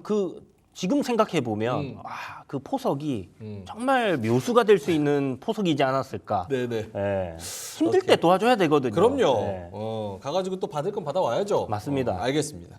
자, 이주연 대표님의 우크라이나 재건주 말씀을 해주셨는데 조금만 더 디테일하게 여쭤보면 실제로 지금 아까 우크라이나 재건주 여러 가지 종목들이 나왔는데 네. 저기서 실질적으로 무언가를 할 수 있는 기업들을 노려야 됩니까? 아니면 테마주 성격으로 정말 변동성이 그래도 좋은 애들을 테마성으로 노려야 됩니까? 일단 기본적으로 테마주를 할 때는 대장주 위주의 변동성이 가장 강한 종목 위주로 해야 되는데 그럼 걔네들이 뭐예요? 지금 최근에 이제 요 이슈가 딱 불거지면서 가장 강하게 움직이는 종목이 SY 스틸텍이라는 종목이거든요. 요거는 지금 보시면 뭐 2,250원에서부터 오늘 뭐 고가까지 한다면 110%가 올랐습니다. 굉장히 단기간에 이제 시세 많이 나왔고 오늘의 이 재건 관련된 대장주라고 한다라면 데모라는 종목인데 이 종목이 지금 상한가 들어갔다가 좀 풀려 있는 그런 상황이고요. 이 종목 같은 경우는 이제 굴삭기 주요 부품 납품을 하고 있는 그런 회사다라고 보시면 좋고 뭐 대부분 아예 연관성이 없는 기업들은 안 움직여요. 네. 그런데 이게 이제 첫 한두 달 정도는 그냥 그 시세가 강한 순서대로 아니면 안 올랐던 것들 이제 저도 재건주입니다 하고 손을 들면서 일어설 거거든요. 그럼 관련주들이 이제 형성이 쫙 되는 과정을 한번 거치고 나서 그 이후에 실질적으로 어디가 수혜를 입을 것인가라는 부분으로 이제 파고들 텐데 이미 재건주들은 한번 움직였던 적이 있잖아요. 네. 그래서 그런지 이 SY 스틸텍이 일단 움직이는 흐름이 이게 굉장히 강하게 움직였던 이유가 모회사인 SY랑 코론 글로벌이랑 이제 그 MOU를 체결을 했었어요. 네네. 그래서 요 우크라이나 재건 관련된 사업을 같이 하기로 했던 그런 이력들이 있기 때문에 이제 움직이는 거라고 보시면 될 것 같고요. 옥석 가리기는 대부분 다 진행이 됐다 이렇게 보시면 될 것 같아요. 알겠습니다. SY 스틸텍 우크라이나 재건주 관련해서 가장 변동성이 있으면서도 대장 성격을 띠고 있는 종목을 노려보면 좋을 것 같다. 이주연 대표님이 말씀을 해주셨습니다. 김태성 본부장님한테도 요거 네. 관련해서 조금 여쭤본다면 네. 트럼프 트레이드를 결국 말씀을 하시니까 그 컨셉으로 간다면 네.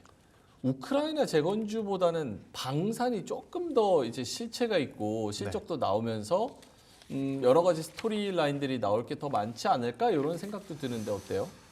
일단은 방산 같은 경우에는 사실 주가의 위치 자체가 대형주임에도 불구하고 굉장히 고가권에 있기 때문에 단기적으로 성과를 내시려면 저도 이주연 대표님의 이야기에 적극적으로 동의를 하고 대신에 이제 투자의 관점으로 보신다라고 하면 방산주가 좋긴 합니다. 좋긴 하지만 자 하나 에어로스페이스도 그렇고 LIG, 넥선, 현대로템 저도 3주 전에 이 코너에서 좋다라고 이야기를 드렸던 종목인데 지금 구간에서 적극적으로 공략하기에는 다소 좀 부담이 될 수 있는 것 같아요. 삼성전자도 밀리고 뭐 아무래도 이제 뭐 2차 전지도 밀리고 전체적으로 지수가 좋지 못한 가운데 대형주를 공격적으로 사기에는 저는 시간이 좀 걸릴 수 있기 때문에 네. 단기적인 성과는 앞서 이야기하셨던 중소형주에서 하셔야 되는데 뭐 오늘 이주연 대표님은 대장주를 하라고 말씀을 하셨는데 저는 여기에 플러스 실적이 좀 있어야 된다. 지금 데모, 뭐 현대 에버다임 지금 뭐 건설주로 움직이는 15%대, 20%대 움직이는 종목군들 여러분들이 재무제표를 꼭 한번 보시면 전 좋을 것 같은데 다 영업이익이 적자입니다. 그러니까 그 안에서 움직이면서도 불구하고 실적이 잘 나오는 쪽의 기업을 저는 선택을 해야 되는 게 맞다 생각이 들어서 걔네가 누구예요? 히림과 한미글로벌. 한미글로벌 네. 히림. 이쪽도 과거에 한번 움직였던 종목군들이거든요. 근데 이제 제가 왜 이 기업을 좋다라고 이야기하는 게 아니라 그래도 지금 많이 움직이는 종목군들 대비 이쪽은 실적이 좀 나오고 있어요. 그러니까 우리가 테마주 할 때 제일 걱정이 되는 건 물리면 어떡하지? 손절하면 괜찮습니다. 하지만 손절하지 못하는 다수의 분들은 그럴 때를 대비해서 실적이라도 좀 있어서 반등이 좀 나올 수 있을 만한 좀 믿을 구석이 있는 쪽을 저는 선택하는 게 맞다 생각이 들어서 지금 이쪽은 봐야 되는 건 맞고요. 대신에 종목을 잘 여러분들의 성향에 따라서 좀 잘 선택하셔야 된다. HD 현대건설 기계나 아니면 인프라코어 이게 사실 투자 관점엔 제일 무난할 것 같아요. 재건도 들어갈 거고 하니까 그렇게 보면 이 두 분의 컨셉이 명확한 것 같습니다. 이제 이주연 대표님은 변동성을 좀 노려보자, 하이리스크 하이리턴으로 노려보자라는 쪽에 조금 더 강한 것 같고, 김태성 본부장님은 그래도 좀 실적이 있어야지 리스크를 좀 줄일 수 있다라는 쪽으로 이게 생각하면 트레이딩 관점이면 제가 봤을 때 이제 뭐 일단 대장주나 시세 탄력을 노리는 거고 만약에 진짜 이거 전쟁 종전되는 것까지 어떤 쭉 올라가는 그런 수혜를 좀 보려고 하면 좀 전에 말씀하신 것처럼 이제 실적을 좀 바탕으로 해가지고 수익률은 조금 적게 먹더라도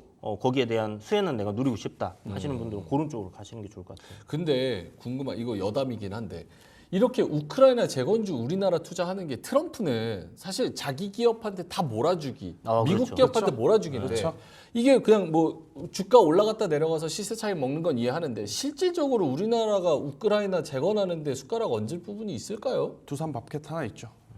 직접적으로. 그런데 두산 밥켓은 지금 본업으로 평가를 받을 수가 없으니까. 네, 그렇습니다. 와 이게 어렵네요. 여러 가지 변수가. 거기에 이제 뭐 부품 납품하는 뭐 진성 TC라든지 뭐 이렇게 찾아보면 분명히 있을 거예요. 거기에 또 뭐 다 먹지는 못하죠. 1,000조짜리인데 그거 어떻게 다 먹습니까? 그러니까요. 저는 오히려 방산이 트럼프 대통령이 되면 방산. 예, 우방국들 팔목 비틀어가면서 야 니네들 미국 무기 안 사? 저 꼬레아 거 살 거야? 이렇게 하면 비싸잖아요. 우리나라 가성비로 파는 근데 건데. 방산 중에 그러니까 저는 대형주를 그동안 좀 이야기를 드려왔는데 이건 만약에 중소형주를 보시는 분들은 네네. 퍼스텍이라고 하는 기업이 있거든요. 퍼스텍. 네, 퍼스텍 같은 경우에는 사실 시총이 되게 크질 않아요. 그래서 잘 이야기 드리지 않았던 종목이긴 한데 이 기업의 현재 시총이 1,500억이 채 안 되거든요. 근데 지금 올해 1분기까지 받아놓은 시가총액을 계산을 해보면 약 7천억 정도 됩니다. 수주 잔고가 수주 잔고가 그 정도 되기 때문에 퍼스텍 같은 경우에는 받은 수주 잔고만 잘 쳐내주기만 하면 당연히 외형 성장은 충분히 기대가 되는데 일단 그것만 보고 투자를 할 수 없는 게 아니 수주 잔고가 저렇게 많은데 왜 그동안에 못 쳐냈을까 이 부분에 대한 고민은 좀 해봐야 될 것 같아서 이런 불확실성이 해소가 되면 이쪽도 좀 체크를 해보자라는 의견 드리겠습니다. 알겠습니다. 시장이 워낙 안 좋다 보니까 결국 수익이 나고 시장을 좀 팔로우 하려면 우크라이나 재건주나 방산이나 뭐 코인이나 어쨌든 올라가는 종목을 노려보자라는 의미로 우크라이나 재건주 그 안에서 많은 종목들 그 종목들 안에서는 성향 따라서 조금 픽을 초이스를 여러분 입맛대로 하시면 좋을 것 같습니다. 자 알겠습니다. 우크라이나 재건주 트럼프 기세 탔다 이렇게 해서 여러 가지 방산주까지 한번 이야기를 해봤고요. 두 번째 주제로 넘어가 보도록 하겠습니다. 김태성 본부장님이 발제하신 두 번째 주제입니다. 제약바이오 아까 살짝 서두에 언급을 해주셨는데 임상과 실적과 뭐 비만이라는 그런 이슈, 모멘텀이 굉장히 많은 제약바이오에 대한 이야기입니다. 임상 대 실적, 비만 대 뭐 암 관련된 여러 가지 그 외의 싸움이 있습니다. 요거는 컨셉을 명확하게 좀 세부적으로 짚어주신다면 그래요. 어디가 유리할까요? 일단 올해 상반기에는 누가 가장 강했느냐? ADC 기술을 좀 기반으로 네. 기술 이전이라든지 기술 수출 금액이 굉장히 높았었던 쪽이 정말 압도적이었습니다. 그런데 이제 올해 이제 7월달 하반기가 시작되면서 시장의 변화가 좀 많이 바뀌었죠. 가장 먼저 삼천당 제약이 경구형 비만 치료제라고 하는 키워드를 가지고 갑자기 이제 시세가 나기 시작을 합니다. 네네. 여기에 이제 일라이릴리 노보노디스크 또한 정말 여기서 또 갈까 하던 구간에서 시세가 나기 시작을 하죠. 그러다 보니 우리나라 투자하셨던 많은 분들이 또 그 다음과 또 그 다음 비만 치료제를 엮일 수 있는 곳이 어디인가?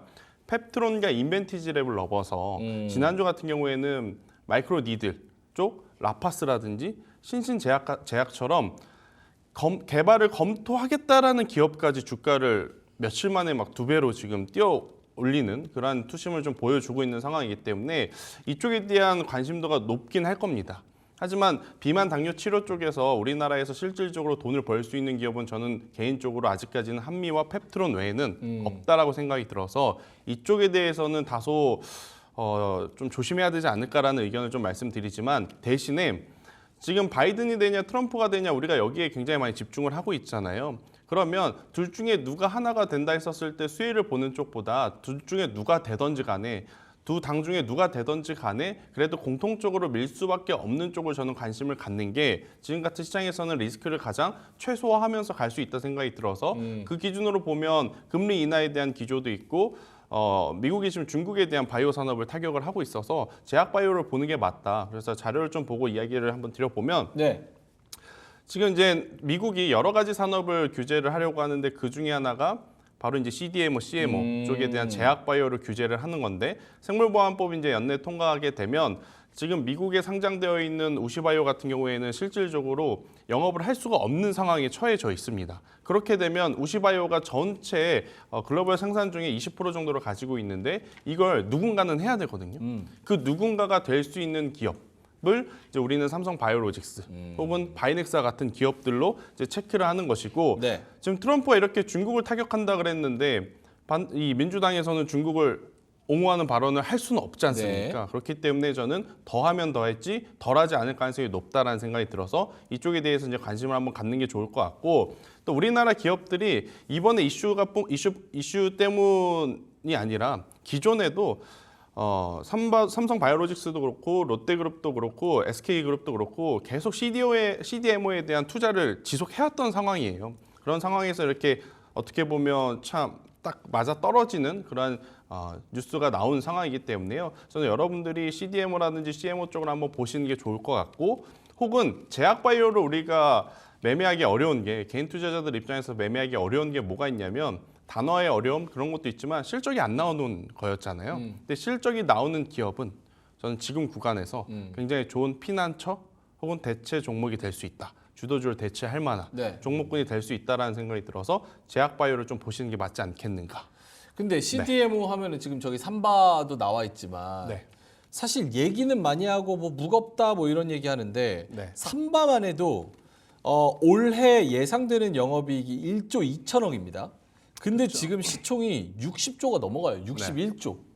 그럼 이게 얼마입니까? 거의 대충 한 50배 되는 50배 거잖아요. 되죠. 네. 포워드로 내년 거 땡긴다고 하더라도 어쨌든 40배, 50배 수준이에요. 그럼 싼 건 아니거든요. 확실히. 그렇죠. 특히나 이제 CDMO를 한다는 기업 입장으로선 확실히 비싼 거예요. 근데도 지금 상황에서 노려봐도 된다라고 생각이 드는지. 네. 일단은 삼성 바이오로직스는 방금 이제 중요한 포인트를 말씀을 해주셨는데 CDMO 때문에 보면, 그러니까 CDMO 기준으로 보면 굉장히 밸류가 높아 보이죠. 그런데 최근에 삼성 바이오로직스가 신약 개발에도 집중을 하고 있다라는 것. 그러면 어떻게 보면 저는 조금은 더 추가적인 상승의 룸을 열어두고 보시는 게 맞지 않을까라는 생각이 들어서 저는 이쪽을 꼭 보셨으면 좋겠다 생각이 드는데 제가 강조드리고 싶은 기업은 사실 삼성 바이오로직스는 아닙니다. 삼성 바이오로직스보다도 저도 사실은 지금의 삼성 바이오로직스는 좀 그러니까 가격이 높다 생각이 들어서 오히려 바이넥스를 보는 게 바이넥스라고 하는 기업을 보는 게 더 좋지 않겠는가. 이쪽은 CDMO, CMO 관련해서 이제 중소형 기업들을 대처할 수 있는 그러한 상황이기에 탄력적인 부분을 고려해 보면 저는 바이넥스가 훨씬 더 유리하고 또 바이넥스는 셀트리온의 이제 판매권과도 연관이 있는데 셀트리온이 지금 박스 상단 돌파하려고 오늘 같은 상황에서도 지금 좋은 모습을 좀 보이고 있거든요. 그래서 저는 CDMO, CMO 쪽에서 삼성 바이오로직스가 가면 좋겠죠. 그런데 삼성 바이오로직스 저희가 아무리 좋다 그래도 살 수 있는 개인 투자자가 많지 않을 겁니다. 가격도 비싸고 그렇죠. 움직임도 덜하고 그래서 그런 분들은 일단 이 섹터에 대한 흐름은 삼성 바이오로직스로 보시되 실제로 트레이딩하는 전략은 바이넥스와 같은 기업들로 지금 하시는 것도 저는 나쁘지 않다. 이렇게 설명 한번 드리도록 하겠습니다. 알겠습니다. 이주연 대표님은 어떠세요? 제약바이오도 아까 뭐 게임주도 동의하시는 거 보면은 성장주인 측면에서는 김태성 본부장님처럼 이주연 대표님도 제약바이오 좋아하실 것 같은데. 네, 제약바이오 섹터가 뭐 국내에서는 HLB 상승하면서 이제 다들 알고 계신 그 삼천당 제약이라든지 유한양행 뭐 그다음에 알테오젠 뭐 이런 종목들이 쭉 이렇게 이제 리가켄 바이오까지 해서 이제 상승을 해줬고 그다음에 7월 1일부터 이제 금리 인하 기대감이 딱 터지는 시점 국내에서 조금 더 빠르게 움직였다 생각하거든요. 네. 이런 성장주 단으로의 돈에 변화하는 이동하는 그런 흐름들이 좀 잡혔었고요. 그 이후에 이제 비만이라는 키워드가 이제 바이오 쪽에서 하나의 그 사실 제약 바이오 섹터는 어떤 그 하나의 키워드로 묶어가기가 좀 힘들어요. 그렇죠. 종목들마다 다 그 연구하는 게 다르기 때문에 그런데 일단 뭐 우리가 흔히 생각할 수 있는 거 탈모, 아니면 이제 비만 그리고 뭐 치매 뭐 이런 것들이 이제 좀 공통적으로 연구하는 뭐 암 뭐 이런 것들 이렇게 잡힐 텐데 그 중에 이제 비만이 주도를 좀 해줬기 때문에 저는 그 관련해서는 일단 지켜봐야 되지 않나라는 생각이 드는데 저도 예전과는 좀 다르게 바이오 쪽도 결국은 이게 우리 바이오 사업 신사업으로 진출합니다 하고 올라가는 그 시점은 아니거든요. 네. 이게 옥석이 이제 다 가려졌고 어떤 결과치가 이제 기술 이전이라든지 뭔가 나오고 있는 기업들이 지금 잘 가고 있단 말이에요. 그렇기 때문에 그 안에서 어떤 일정이 잡혀 있다든지 실적이 잘 나오는 기업 내에서 공략을 한다라면 괜찮을 것 같고 지금 저는 바이오 쪽에서는 탑픽이 유한양행이에요. 일단 회사는 좋잖아요.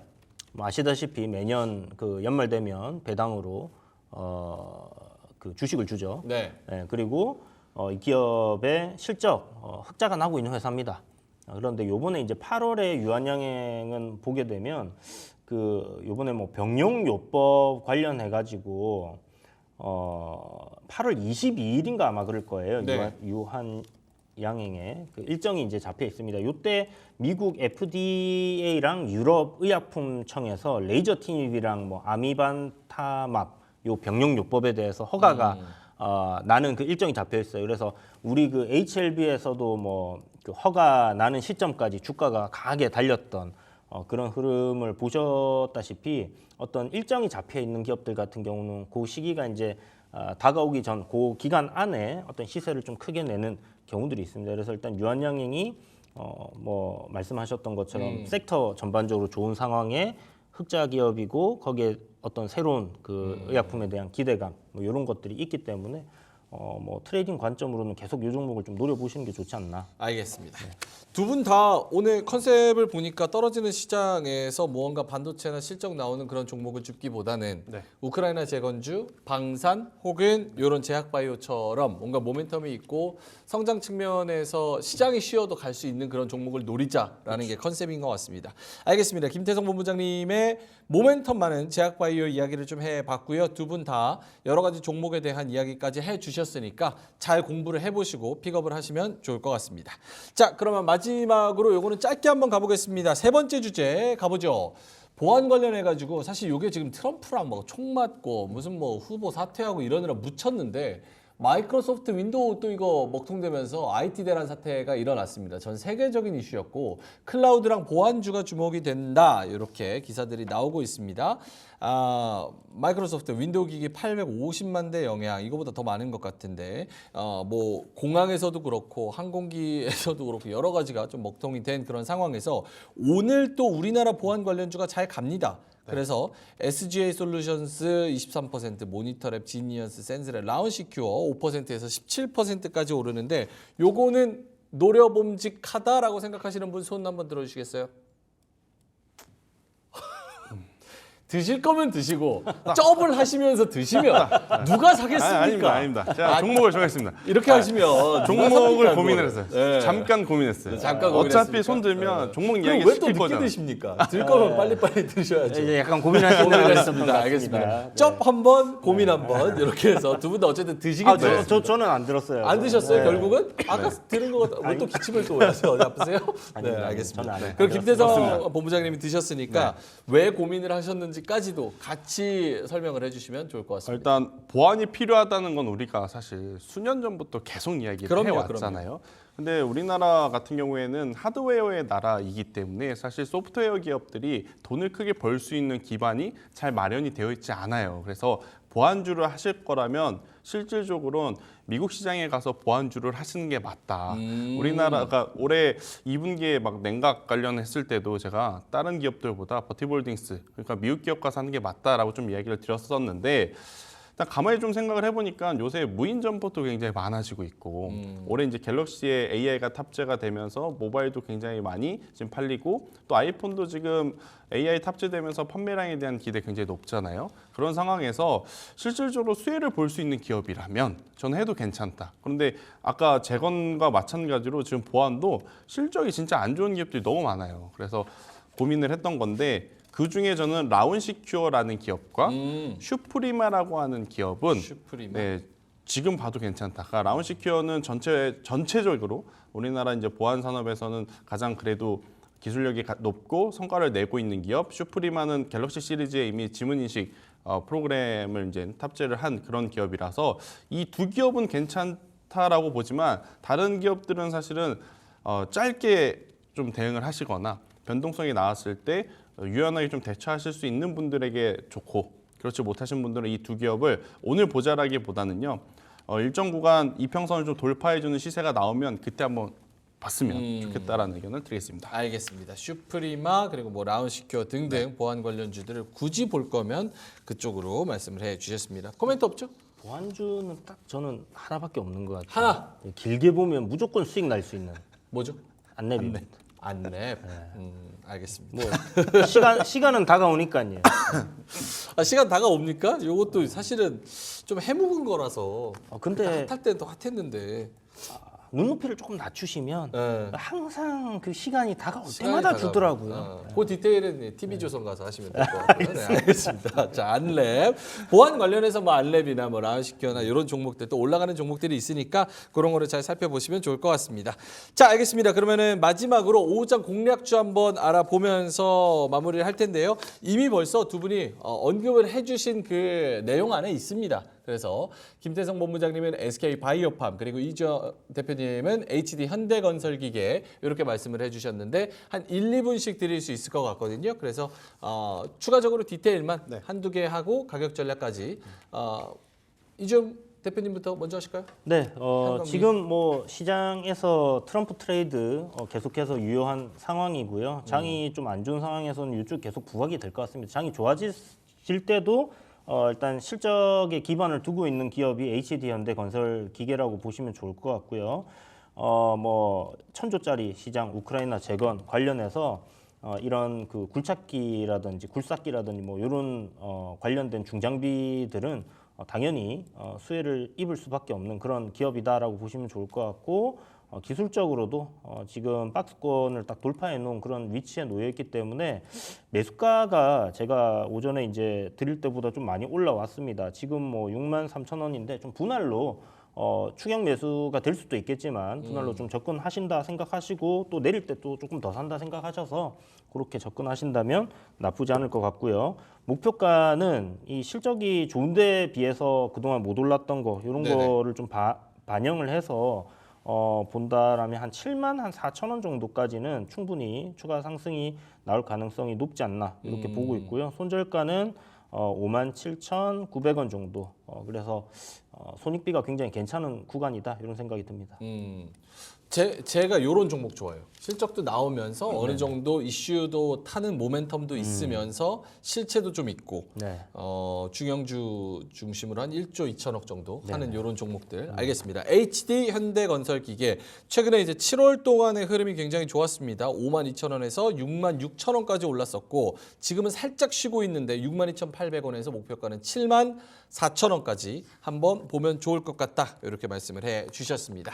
자, 그러면 김태성 본부장님의 SK 바이오팜 얘기도 한번 들어볼 텐데요. 한 1분 정도 드릴 수 있을 것 같아요. 네, 짧게만 좀 말씀드리면 네. 미국에서 팔고 있는 뇌전증 치료제가 작년 대비 굉장히 지금 많이 팔리고 있다라고 좀 보시면 될 것 같고요. 그렇다면 실적에 대한 성장세는 당연히 따놓은 당상 이렇게 좀 설명드리면서 기술 이전에 대한 부분도 있습니다. 비마약성 통증 치료제에 대해서 이제 선급금이 올해 이제 2분기에 이제 재무제표에 녹아들 가능성이 높은데 그러면 지금 뇌전증 플러스 선급금까지 했었을 때는 우리가 생각한 것보다 더 좋은 실적에 대한 기대치를 볼 수 있지 않겠는가. 또 여기에 요새 이제 RPT라 그래서 방사선 의약약품에 대한 기대감이 높거든요. 대표적으로 퓨처케미 이제 RPT로 이제 움직이는 굉장히 좋은 기업이었다라고 좀 보시면 될 것 같아서 현재 구간에서 저는 손절가 8만 원이라는 가격대만 이탈하지 않는다면 충분히 추가적으로 1차적으로는 10만 원이라는 목표가를 향해 한번 가보시는 것도 나쁘지 않다는 의견 드리도록 하겠습니다. SK 바이오팜 목표가 10만 원 말씀하셨는데 이게 아까 말씀하셨던 삼바보다 훨씬 더 낫습니까? 삼바를 대체할 쪽은 바이넥스인 것 같고요. 네. 네, 조금은 이제 길게 보실 거는 바이넥스는 저는 좀 시세가 빠르게 나올 것 같아서 단기적으로 보시는 게 좋을 것 같고요. 올해 하반기까지 실적 위주로 보실 거라면 SK 바이오팜이 훨씬 더 유리하지 않겠는가라는 의견 드리도록 하겠습니다. 알겠습니다. 얘네는 약점이 뭐예요? 지금 보니까 실적 올해 거 580억 찍히는데 네. 시총이 7조네요. 그게 좀 그렇죠. 네. 추정 PER이 144배예요. 144배. 방사선 의약약품이 있어서 아, 네. 뭐가 있다고요? 방사선, 의학약품 의학약품. 네. 뭔지 모르겠는 건데 어쨌든 개발성이 있습니다. 알겠습니다. SK 바이오팜 관련해 가지고 이야기를 해주셨습니다. 자, 그러면은 한 10초 정도 두 분께 여쭤본다면 오후장까지 어떻게 할까요? 지금 이렇게 빠지고 있는 상황, 살짝 오르려고 했다가 저점 더 내려가고 2750선에서 지금 기싸움하고 있는데 오후장까지 어떻게 할까요?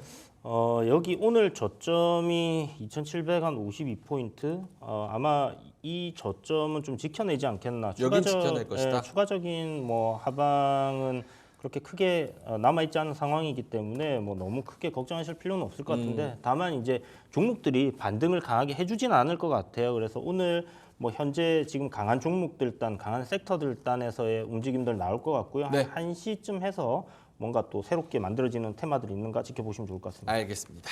여기서 좀 끝내야 될 것 같습니다. 김대성 본부장님. 제약바이오를 보시면 되겠습니다. 제약바이오 보시면 되겠습니다. 한마디로 깔끔하게 정리를 해주셨고요. 자, 두 분과 저는 여기서 좀 마무리를 드리도록 하겠습니다. 오후장까지 좀 반등하기를 기대하면서 저희는 여기서 물러가고요. ISS의 김태성 본부장 그리고 블루드림 리서치의 이주연 대표님이었고 저는 여기서 인사드립니다. 화이팅 하시고요. 맛있는 점심 드시길 바라겠습니다. 고맙습니다.